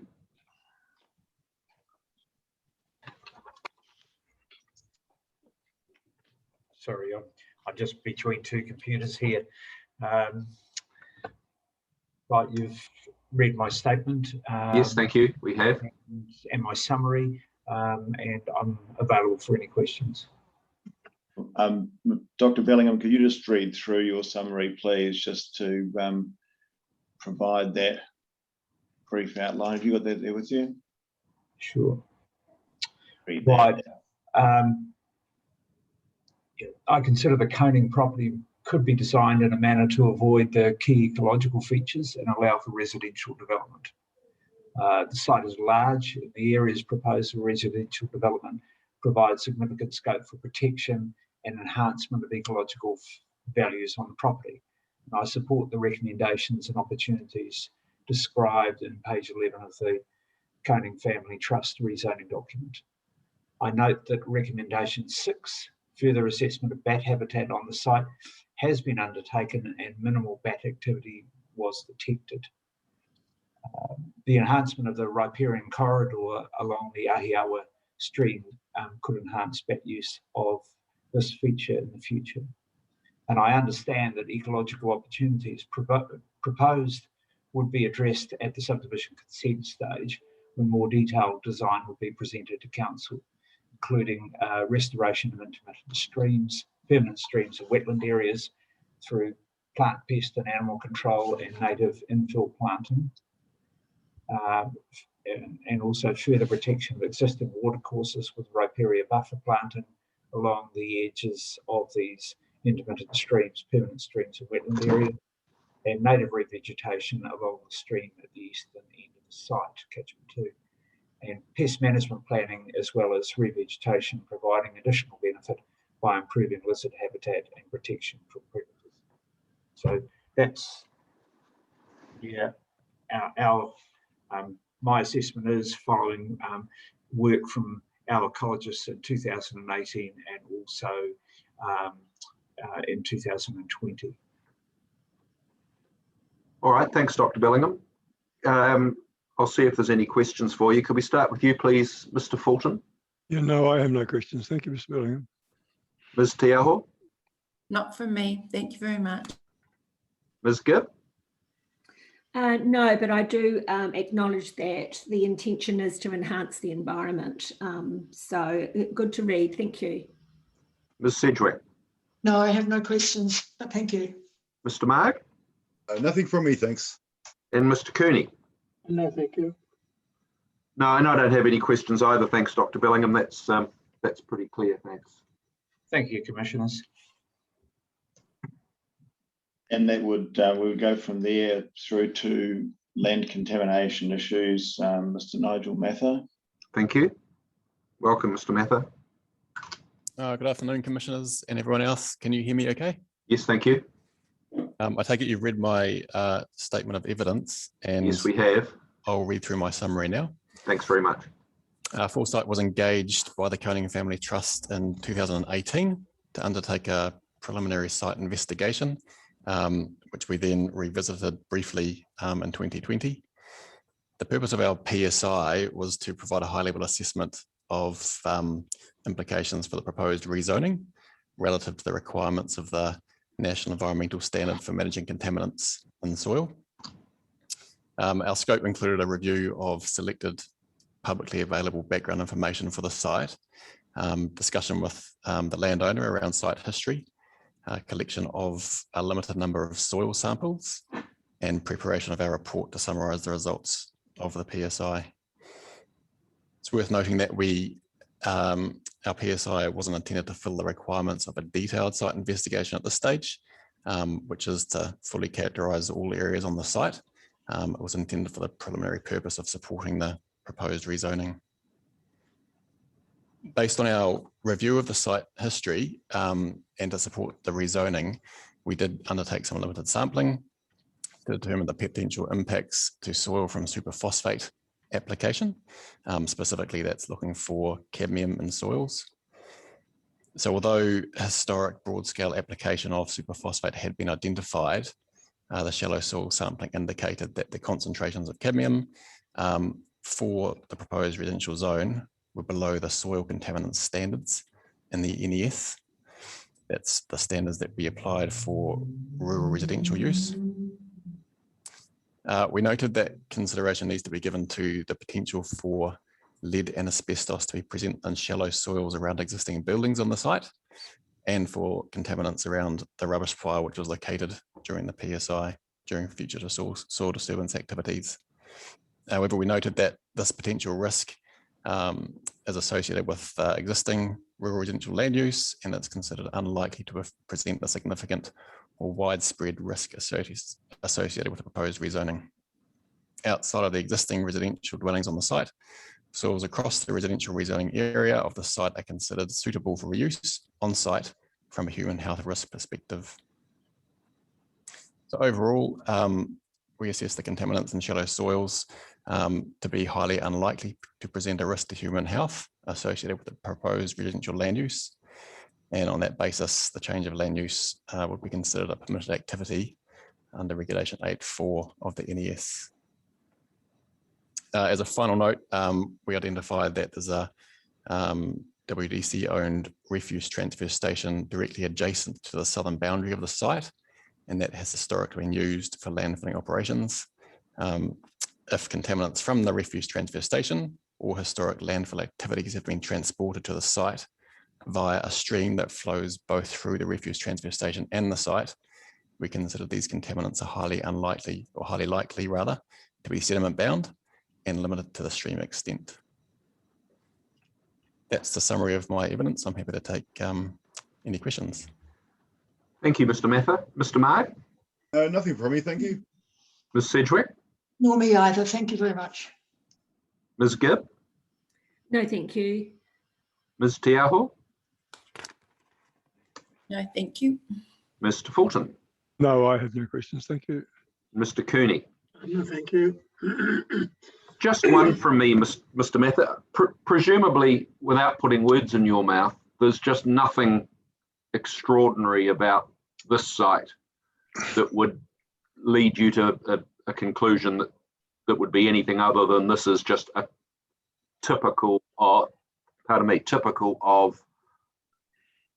farming land in and around this area and throughout the district. Is that a fair summation? Correct, I agree with that. There will be some limited impacts around the buildings like we identified, but that would be to be expected with any historic buildings and farm operations.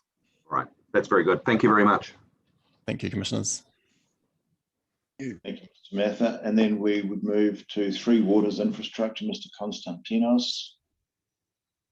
Oh, sorry, Mr. I think you've got it back to front. I got the names back to front. Mr. Fokianos. Apologies. All right. Good afternoon, councillors. Can you hear me? Yes, thank you. Just to clarify, we're not actually councillors, we're independent commissioners, but okay. Just so that you're aware, but that doesn't, nothing hinges on that from your point of view. Thank you. My name is Konstantinos Fokianos. I'm a civil engineer. Been working on Three Waters design and modeling for the last 18 years.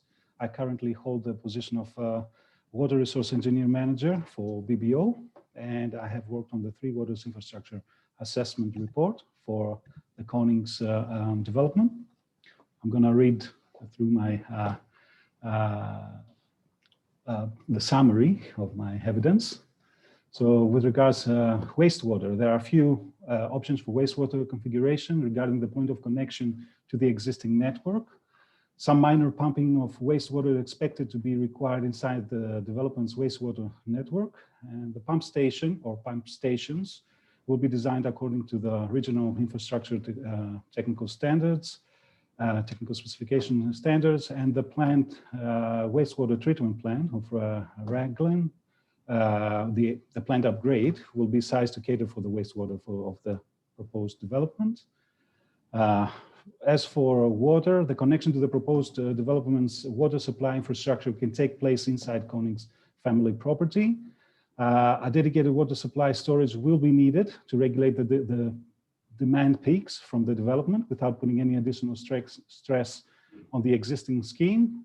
Additional information will be required from the Raglan's water supply scheme in order to make sure that we will design and size this additional storage correctly and sufficiently. And part of the proposed development's water reticulation will require additional pressure to meet the RITS standards. And regarding stormwater, based on the scheme level hydrologic and hydraulic modeling, the stormwater management of the proposed development could achieve the water quality and quantity requirements within the special constraints of the site. LID practices are proposed to treat and attenuate and control stormwater at source. And it's going to be a combination of those LID practices. The proposed development could be in general accordance with the Waikato District Council's requirements and the Waikato Regional Council's requirements as well. It will not cause any adverse effects such flooding, erosion, or any other environmental impacts by ensuring that the peak flows of the site do not exceed the existing peak flows and the downstream flood levels do not exceed the existing flood levels. And based on the information currently available, I do not foresee any significant technical barriers to achieving appropriate outcomes in relation to the Three Waters servicing of the Koning development site. In addition to ensuring that the detailed design is in compliance with the Regional Council's plan and the guidelines, for the district plans, so the Waikato District Plan and the Regional Council's guidelines, it is recommended that the following actions are taken during the detailed design. Detailed hydraulic modeling of the Ahiawa stream in both in its existing and proposed condition to make sure that the flood limits are delineated of the stream and the residential development takes into account these limits. Further investigation of the flood conditions downstream of the proposed development is recommended during the next stages, including modeling of the existing streams down to their discharge to the Wainui stream, because the Wainui stream is influenced by tides and it has to be taken into account. Also taking into account the water level rise that we expect during the upcoming decades, and design of appropriate measures to positively support fish passage and habitat enhancements within the stream's environment. And I'm happy to respond to questions. Thank you very much. We'll see if there are any questions for you. Mr. Fulton? No, I have no questions. Thank you. Ms. Tiaho? I wanted to follow on questions based on earlier questions that were asked of other witnesses for the Rangitahi project, and that was around this, and also statements made by the reporting officer around the importance of having infrastructure locked in before the development starts rather than the other way around, and wondered what your comments might be in response to those. Yeah, really in relation to wastewater, sorry. Okay, yeah, sure. First of all, my focus is mostly on the technical side of the development. So I'm not fully aware of the planning processes. So my main focus is to see if Three Waters infrastructure can be achieved in this proposed development. Having said that, and taking into account the information available and the response from the district council, so it looks like regarding wastewater, the consented discharge flow, daily flow, is 2,600 cubic meters per day. And currently the daily average discharge is about 1,070 cubic meters per day, which means that there is capacity of the wastewater treatment plant to accept these 340 cubic meters of wastewater that will come from this development. Apart from that, I can understand that on wet conditions, there are some limitations. And that's why I have said in my report that there are technical ways to attenuate these kind of flows, that they actually, when you have this wet weather, you don't want the water from the wet weather to come into your reactors, because this practically kills the substrate, kills all the bacteria that you use for the treatment. The best practice is to attenuate it, bypass it. So there are technical ways to do that, and they can be done within the property, because the Koning family has a big property, and it also neighboring the wastewater treatment plant. So there are a lot of options that we can use to mitigate these possible problems. Am I reading your evidence right when I get a sense that in terms of water supply, that it's not quite there, that something more needs to happen before you could actually say that there would be sufficient water supply for the increased number of houses being proposed? Currently, right now, the consented take from the springs is around, I think, 3,300 cubic meters per day. If we divided this number into the typical consumption per person, that would be for about a community of 16,000 people. That means that the water take is enough to sustain more development. There are issues with the peak flows, and there are a lot of ways that we can mitigate this. The most common way is to add storage in order to be able to cater for these peak flows. And I think Mr. Lang previously said that there are also options to combine the proposed development storage with the existing storage for Raglan, and it can also have a positive effect to the rest of the Raglan scheme also. So some of this storage can also work to add and help during peak demands from Raglan. So there are technical ways to mitigate that. Yeah. Thank you. Thank you. Ms. Gibb? No, nothing from me, thank you. Ms. Sedgwick? Yes, just following on from Commissioner Tiaho's questions, which I found very interesting. So what you're saying, quite correctly, is from your perspective, there are no technical barriers, but from what I'm gathering from quite a number of the reports, it does rely on a series of events, such as being able to connect up to the directly to the water treatment or the wastewater treatment plant. I noticed also, and I may have my figures incorrect here, that 70% of the spring uptake is already used in Raglan, and I understand you would fill the reservoirs off-peak. These are all reliant, though, on, to me, it seems on ifs and buts. I'm not sure if this question should be directed to you, but perhaps somebody may be able to answer it in due course.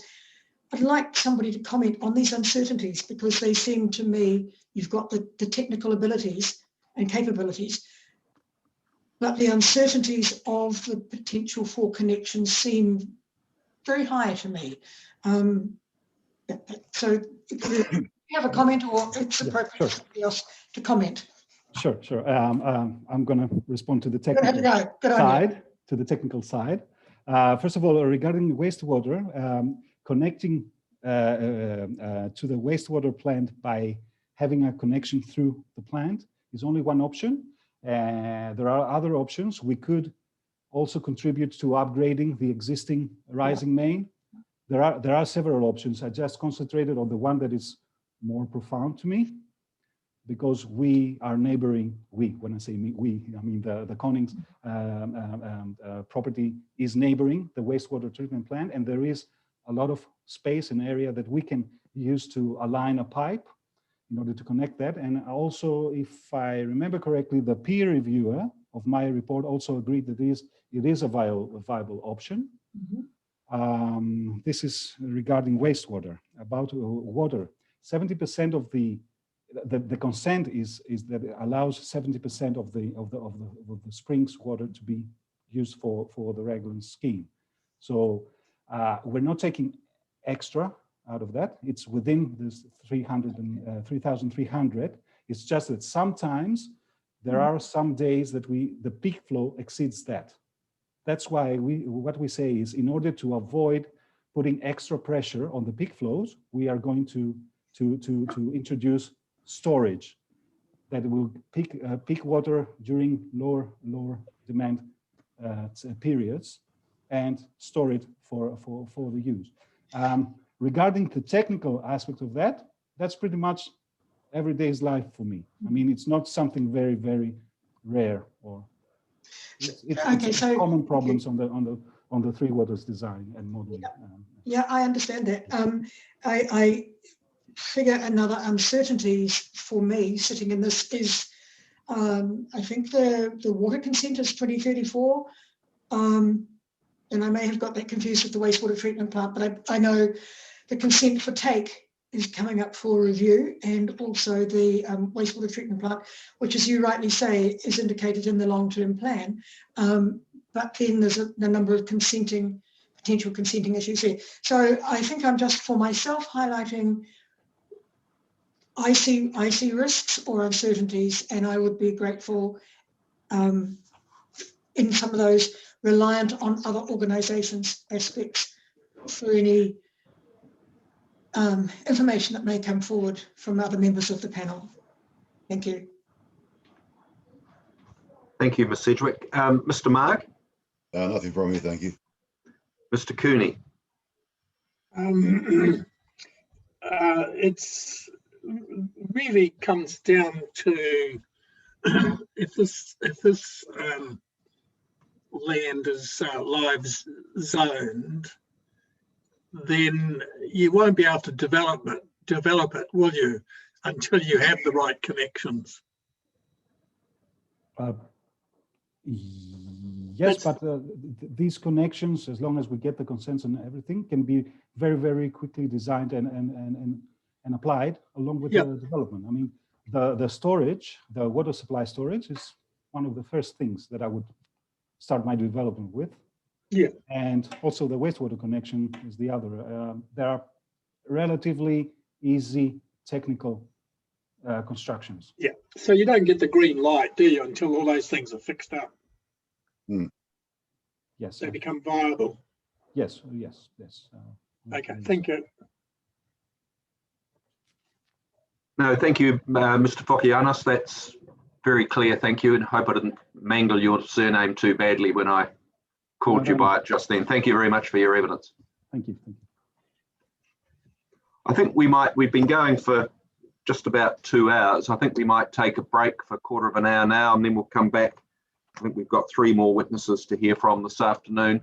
So we'll adjourn now until 5 to 4. Thank you. Please don't log off. Please. All right. Thank you, everybody. We're due to resume. Mr. Lang.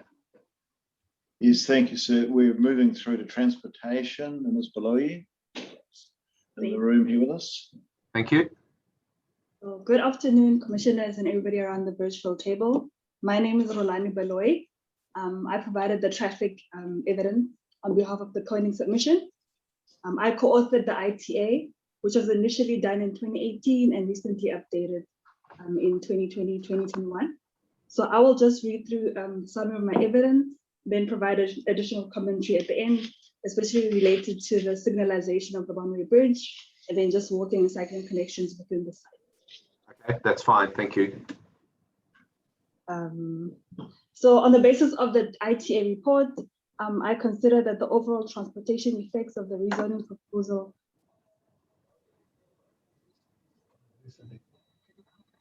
are able to be. No, sorry, I just mistakenly muted it for a moment. Better start again. Keep your hands on the table, please, Mr. Lang, and you'll be fine. Sorry, sir. I'll just read through the summary of my evidence. Thank you.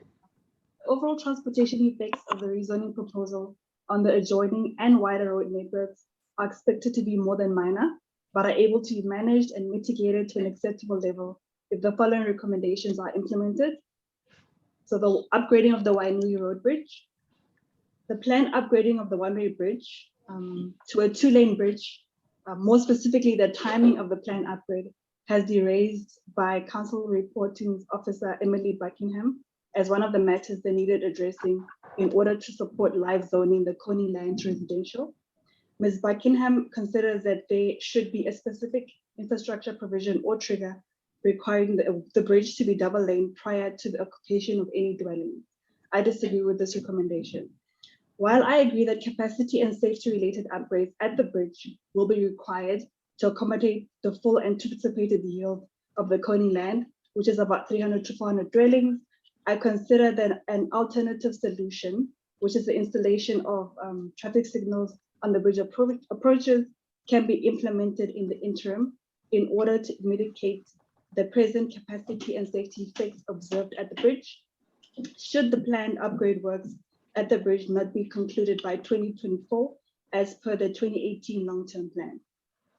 As I outlined in paragraph 43 of my evidence in chief, the signalized bridge is anticipated to operate at acceptable levels of service up to the 2044. This is with the full rezoning proposal traffic added to the 2044 baseline. While the draft 2021 LTP has created uncertainty with regards to the timing and exact design of the Wainui Road Bridge upgrade works, I anticipate that even with the deferral of the bridge upgrade to a later period, anticipated to be around 2031 to 2035, the proposed interim solution will provide sufficient capacity to mitigate any adverse effects on the functioning of the transport infrastructure. Furthermore, the submitter is willing and able to enter into a development agreement with the council regarding the implementation of this proposed interim solution.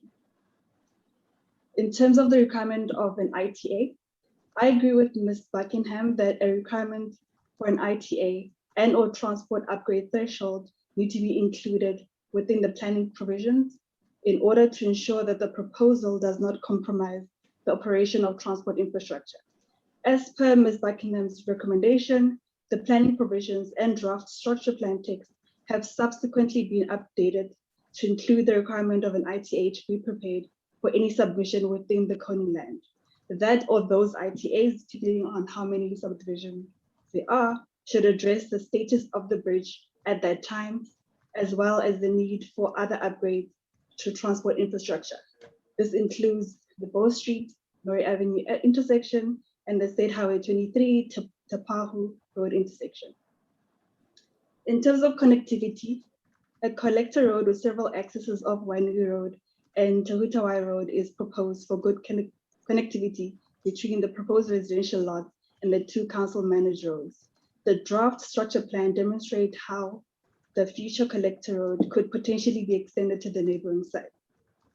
There is potential to extend the proposed collector road west to provide a much needed east-west link between the southern extent of the Rangitagi Peninsula development through to Narunui Beach.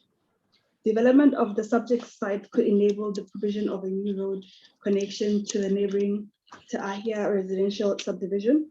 The new road link is envisioned to extend south from the proposed collector road within the subject site to Te Ahia Road. Ms. Buckingham notes that the location of the proposed Te Hutawai Road intersection on the east-west connection, this is proposed access 4 in figure 16 of the ITA, does not appear to be ideally located for this road to continue to the east, as it is not opposite one of the major land holdings that have development aspirations. The access locations shown in the draft structure plan are indicative and will be refined through further work and investigation. The final intersection locations and configuration will be confirmed in future as part of the future subdivision consent and will be subject to planning and engineering approvals from WDC.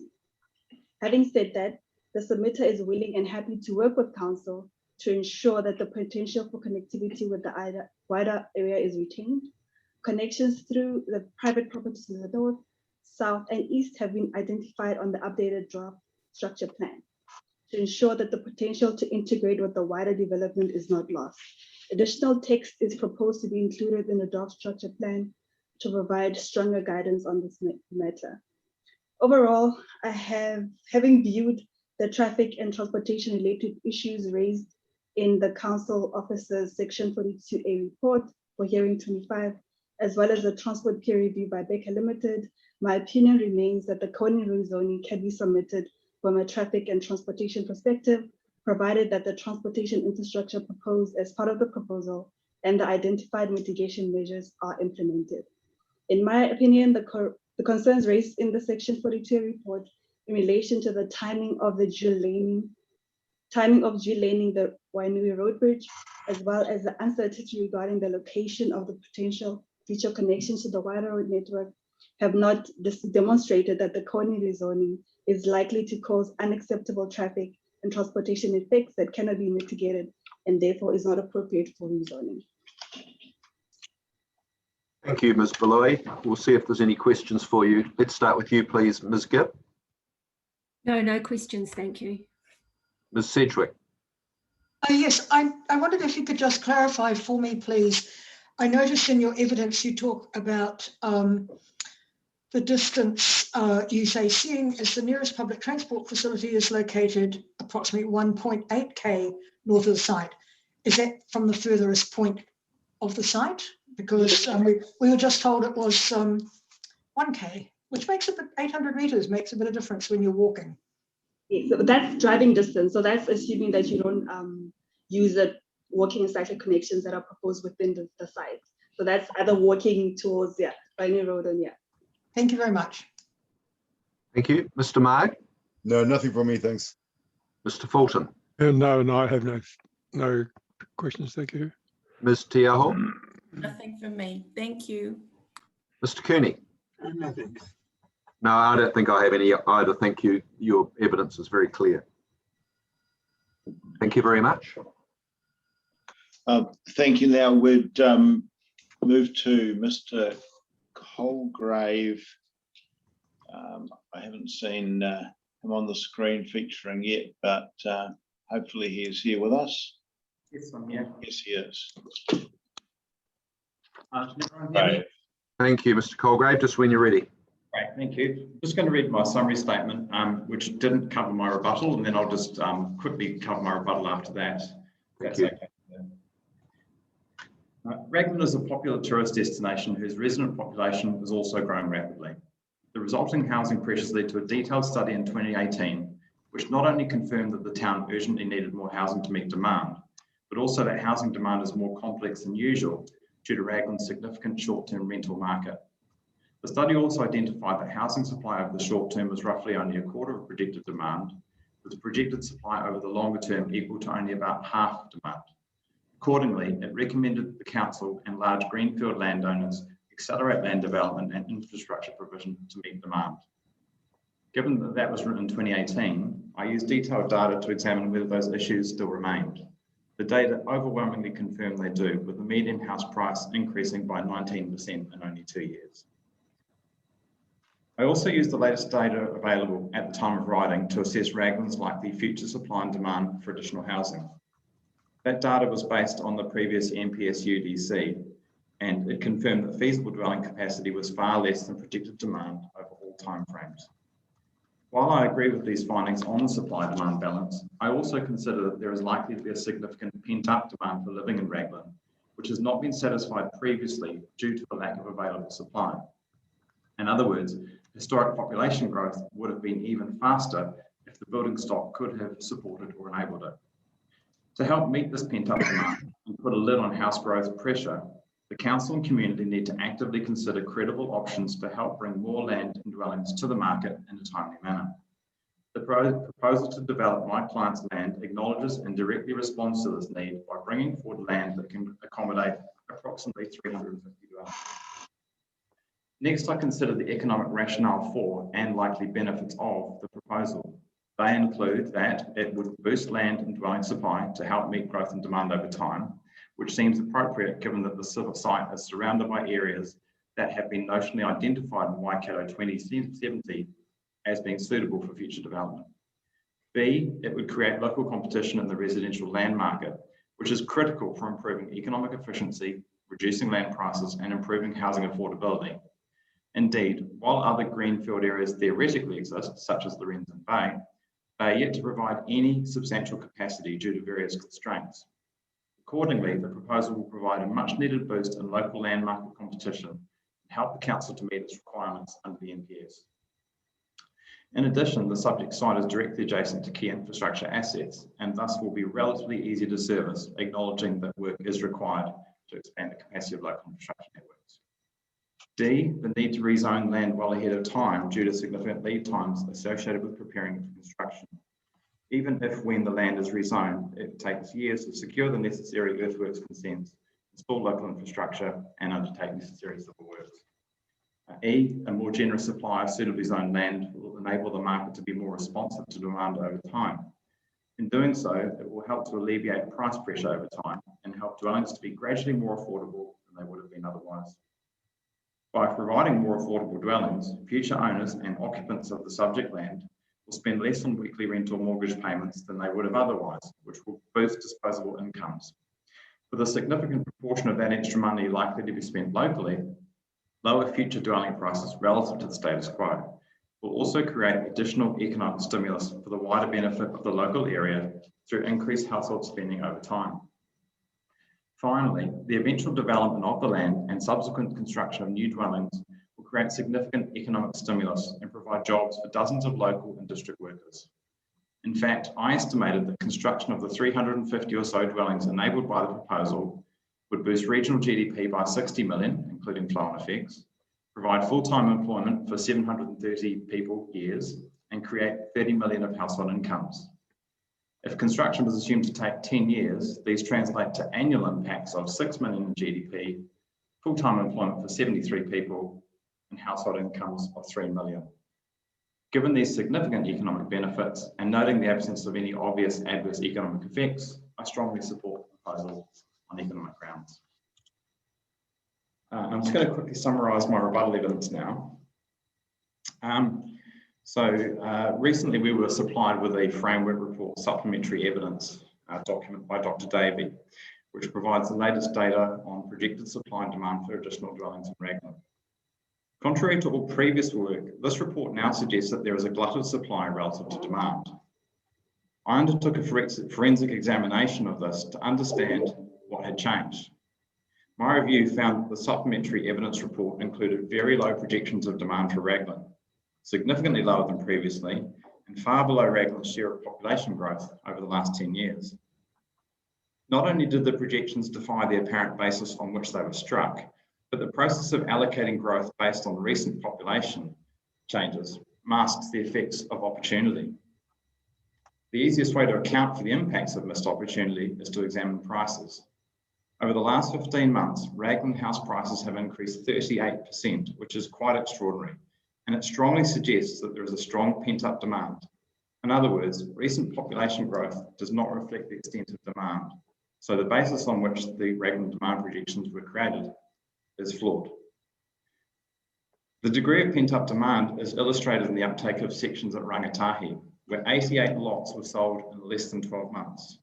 This is more than double the run rate assumed for all of Raglan in the latest demand projections. Another issue is that the supplementary report demand projections ignore the effects of holiday homes. These account for about a quarter of total demand in Raglan, as you heard from Dr. Fairgray. To assist the panel, I derived my own projections. These allocate Raglan its historic share of district population growth, make an allowance for holiday homes, and include a competitiveness margin as per the NPS. My projections are significantly higher than those in the supplementary evidence report. On the other hand, the supplementary evidence report supply estimates are significantly overstated. The main issues are the adoption of around 1,550 dwellings for Rangatahi, and the assumption that there are 400 infill dwellings that can be feasibly developed over the next 10 to 15 years.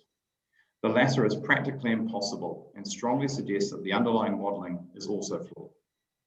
When these various errors are fixed and reconciled with my estimates of demand, there remains significant shortfalls, particularly over the medium and longer term. Accordingly, I continue to support the proposal on economic grounds.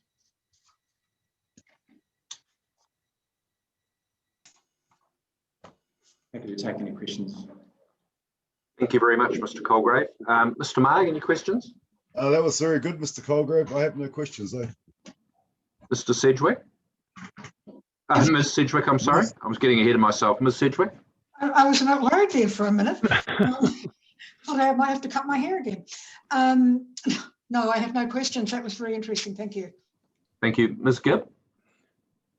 Just a comment actually about the 38% house price hike recently. I guess we need to take that into the context of the whole of New Zealand and the prices around seaside places. But I still take your point. Thank you. Thank you. Ms. Tiaho?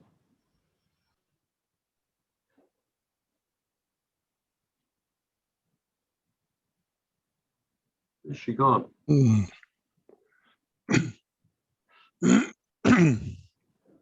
Oh, well, we best move on. Not sure what's happened. Out for a moment.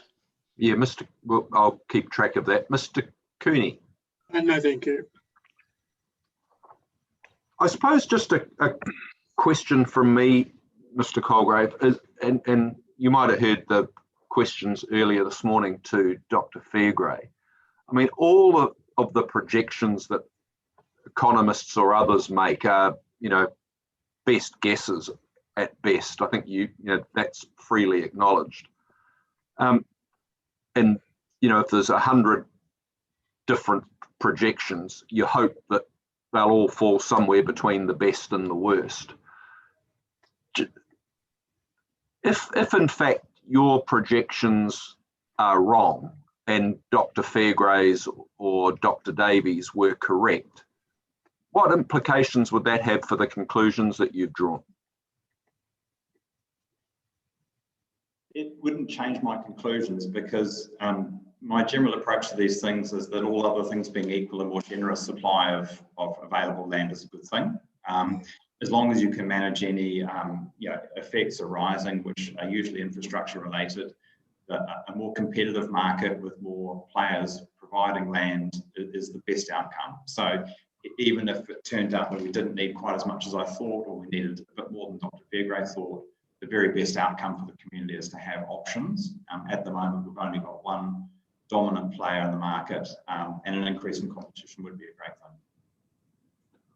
All right, that's pretty clear. How do we, I mean, the big uncertainty here seems to be about the future provision of infrastructure, not so much what needs to be done, but when it needs to be done and who pays. How reliant is the success of this proposal dependent on the council stumping up with a fair chunk of cash at the front end of this, or is this project or this proposal self-justifying? So I've been assisting Waikato District Council with the development contributions policies since about 2007, and I do a lot of work across New Zealand on infrastructure. And so development contributions have traditionally been the tool that we've used to fund these things, and it's still a good option. But there's also things which I think commissioners alluded to earlier, such as development agreements, where we can shift some of the risk and the responsibility onto the developers. I think it's a really good option that we need to consider. But the other one I think that really should be given some thought is the new infrastructure funding and financing tool. So I'm currently doing a lot of work with Crown Infrastructure Partners on various proposals around New Zealand to fund infrastructure on behalf of councils, and I consider the Raglan situation a prime candidate. So in terms of how it could be funded, there's a lot of options. I think the IFF is something that we should seriously consider. If that's not an option, then I think some sort of development agreement with some risk sharing between the parties would be appropriate. And if not that, then I guess development contributions would be an option. All right, thank you. And in terms of this particular proposal, is there anything, and obviously you've dealt with a lot of these sorts of exercises all around the country, is there anything about this proposal that differentiates it either positively or negatively compared to those in other areas? I think one of the things I always look at when I'm assessing a proposal is whether you've got a really willing and able developer, and I think that's definitely the case here. I think it's quite tempting to sort of assume that all sort of potential forms of supply have the same value, but in essence, a large piece of land and single ownership with a really willing and motivated landowner or developer is a real boon, and it's something that should be harnessed.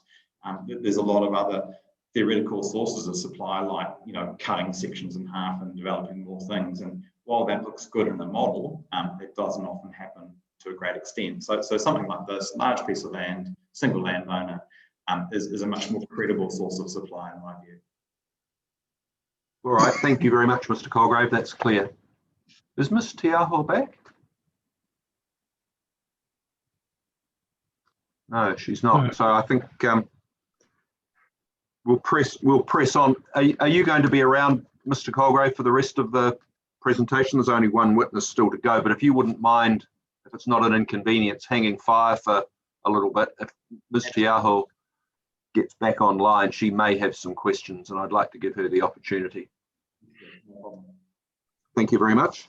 Thank you, Mr. Lang. Thank you, sir. We're through to the planning evidence from Mr. Kirkby McLeod, who's here in the room. Thank you. Good afternoon, Chair and Commissioners. Good afternoon. My name is Aidan Kirkby McLeod, and I'm a Senior Planner at BDO, and I've been assisting with this submission. So just running through my highlights package or summary of evidence. The submitter engaged a number of experts, which you've already heard from, so I won't repeat, but I have summarised their findings, which I draw upon.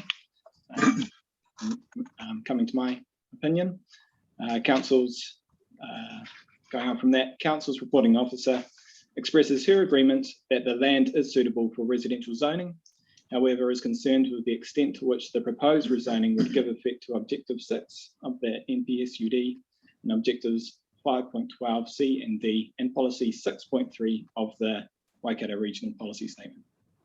This is due to uncertainty that exists around the funding and delivery of required infrastructure to service development on the Koning land at this time. As such, she recommends that the site be zoned Future Urban Zone. In my opinion, the evidence demonstrates the potential for the submitter to achieve servicing of the land through various mechanisms, which provides flexibility to provide a response to the demand for housing in the Raglan market. In particular, in terms of three water infrastructure, there is certainty regarding the provision of wastewater supply, both in the interim and as part of the upgrade of the Council's wastewater treatment plant, planned within the next 5 to 10 years.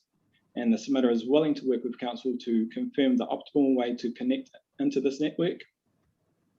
The submitter is willing to establish infrastructure to ensure that water supply can be achieved to service the development without creating further pressure on the existing network, noting that security of long-term provision for water supply for Raglan will need to be addressed irrespective of the Koning proposal.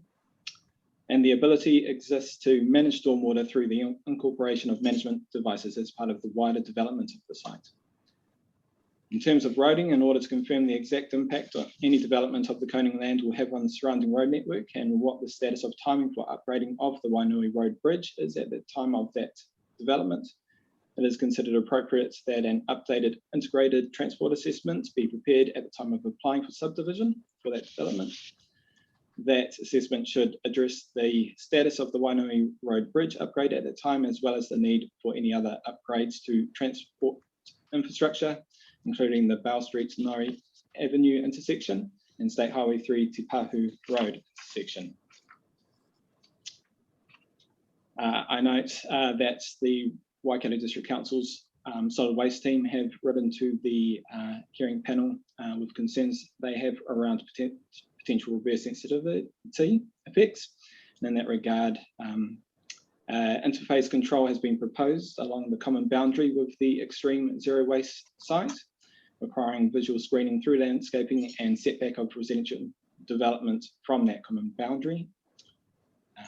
Going to say, adopting the relief sought of by the submitter is considered to be a positive planning decision that would enable the council to better respond to high levels of growth and anticipated demand for housing in Raglan and provide greater competition and choice in the housing land market. With respect to concerns raised by others regarding the need to consider the wider context and undertake a spatial plan, existing constraints in the surrounding environment dictate the ability for growth in the foreseeable future in this immediate location. In this regard, the coning land is bounded by the wastewater treatment plant to the north, the Raglan Golf Course to the east, Wainui Reserve and Naru Nui Beach to the west, and partially by the extreme zero waste facility to the south. These factors significantly influence the manner in which development on the site and surrounding area can occur. Provision exists within the proposed plan as notified and as proposed to be amended to appropriately consider effects of residential subdivision on the site, including the extent to which the proposal is consistent with the structure plan and the manner in which development will be serviced. This ensures that development of the coning land can be managed through the resource consent process by live zoning the land residential without needing to require a further plan change process.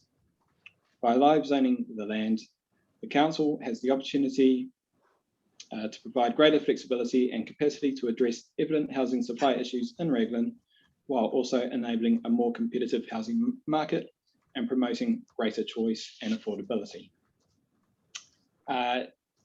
Just also to respond to some questions that have arose around consultation that's happened with tangata whenua through the coning's submission process to date. I note the earlier comments from Ms. Keith that Mr. Foster, previously of BBO, did undertake some initial correspondence with Angeline Greensall, and that this was further picked up by my colleague at BBO, Chris Dawson, and that there was the provision of all the evidence prepared to date. The proposal by Conings was submitted for Angeline's consideration at the end of last year, and then hard copy of around the beginning of March as well, through just correspondence, and we're still wanting to engage with Angeline and tangata whenua around the proposal, and so that's been an integral part of the Coning's submission. I also note there was a question from one of the commissioners about the area of developable land, given the area of high risk geotechnical risk, and the sorry, I've got a response from Josh Hunt here, who did some analysis. My understanding is it's approximately 30 hectares of land that's considered to be developable. Josh provided some background to this. He said that he's run a calculation, and based on his calculation, that's approximately 28 hectares in total, which is approximately 45% of the entire 63 hectare development site. and is consistent with the development ratio of the Rangatahi Peninsula developments he pointed out there. Thank you for that. Happy to take questions. Thank you very much. Mr. Fulton?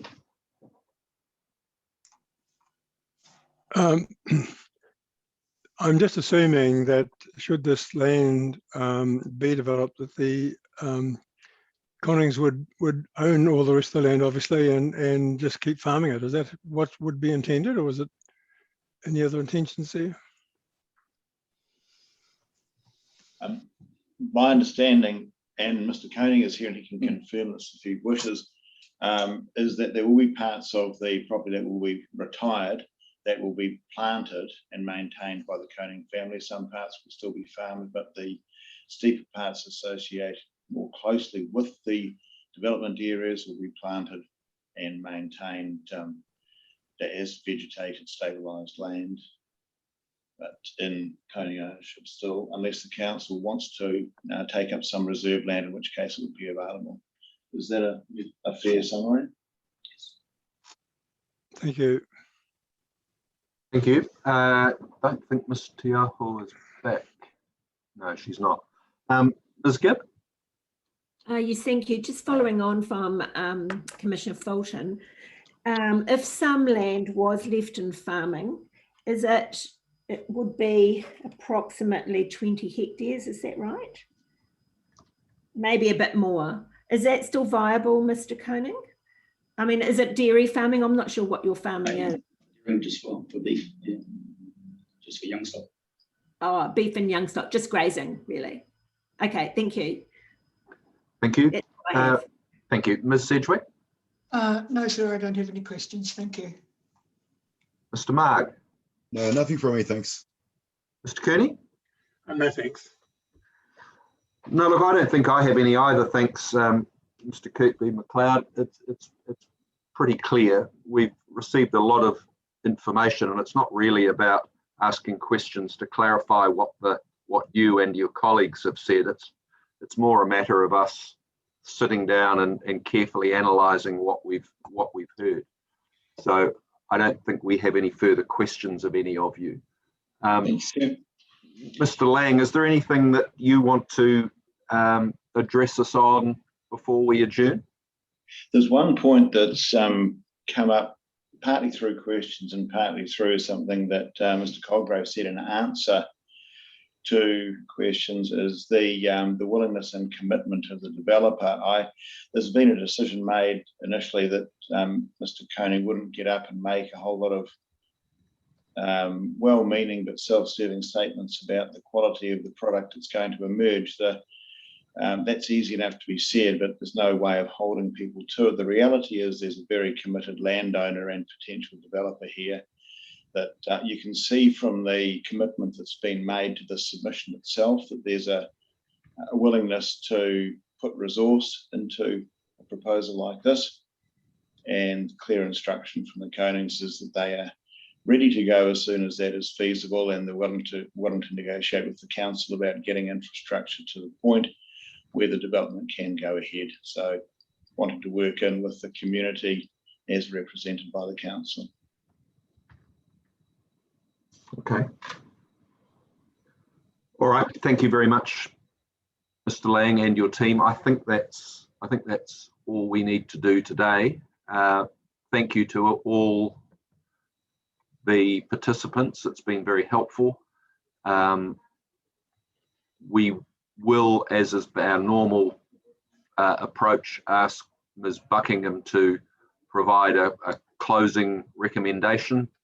Not now. She can do that in writing over the course of the next little while. And that'll be available on the website, bearing in mind that that's simply a recommendation to us. We're not bound by it, but we're keen to understand whether, having heard the evidence in person, she's changed her view in any way. So unless there's anything further from the panel, and I'll assume that silence means there isn't, we will adjourn. But if the panel wouldn't mind waiting on the line for a little while, there's probably a few things for us to discuss. So thank you all. We're now adjourned.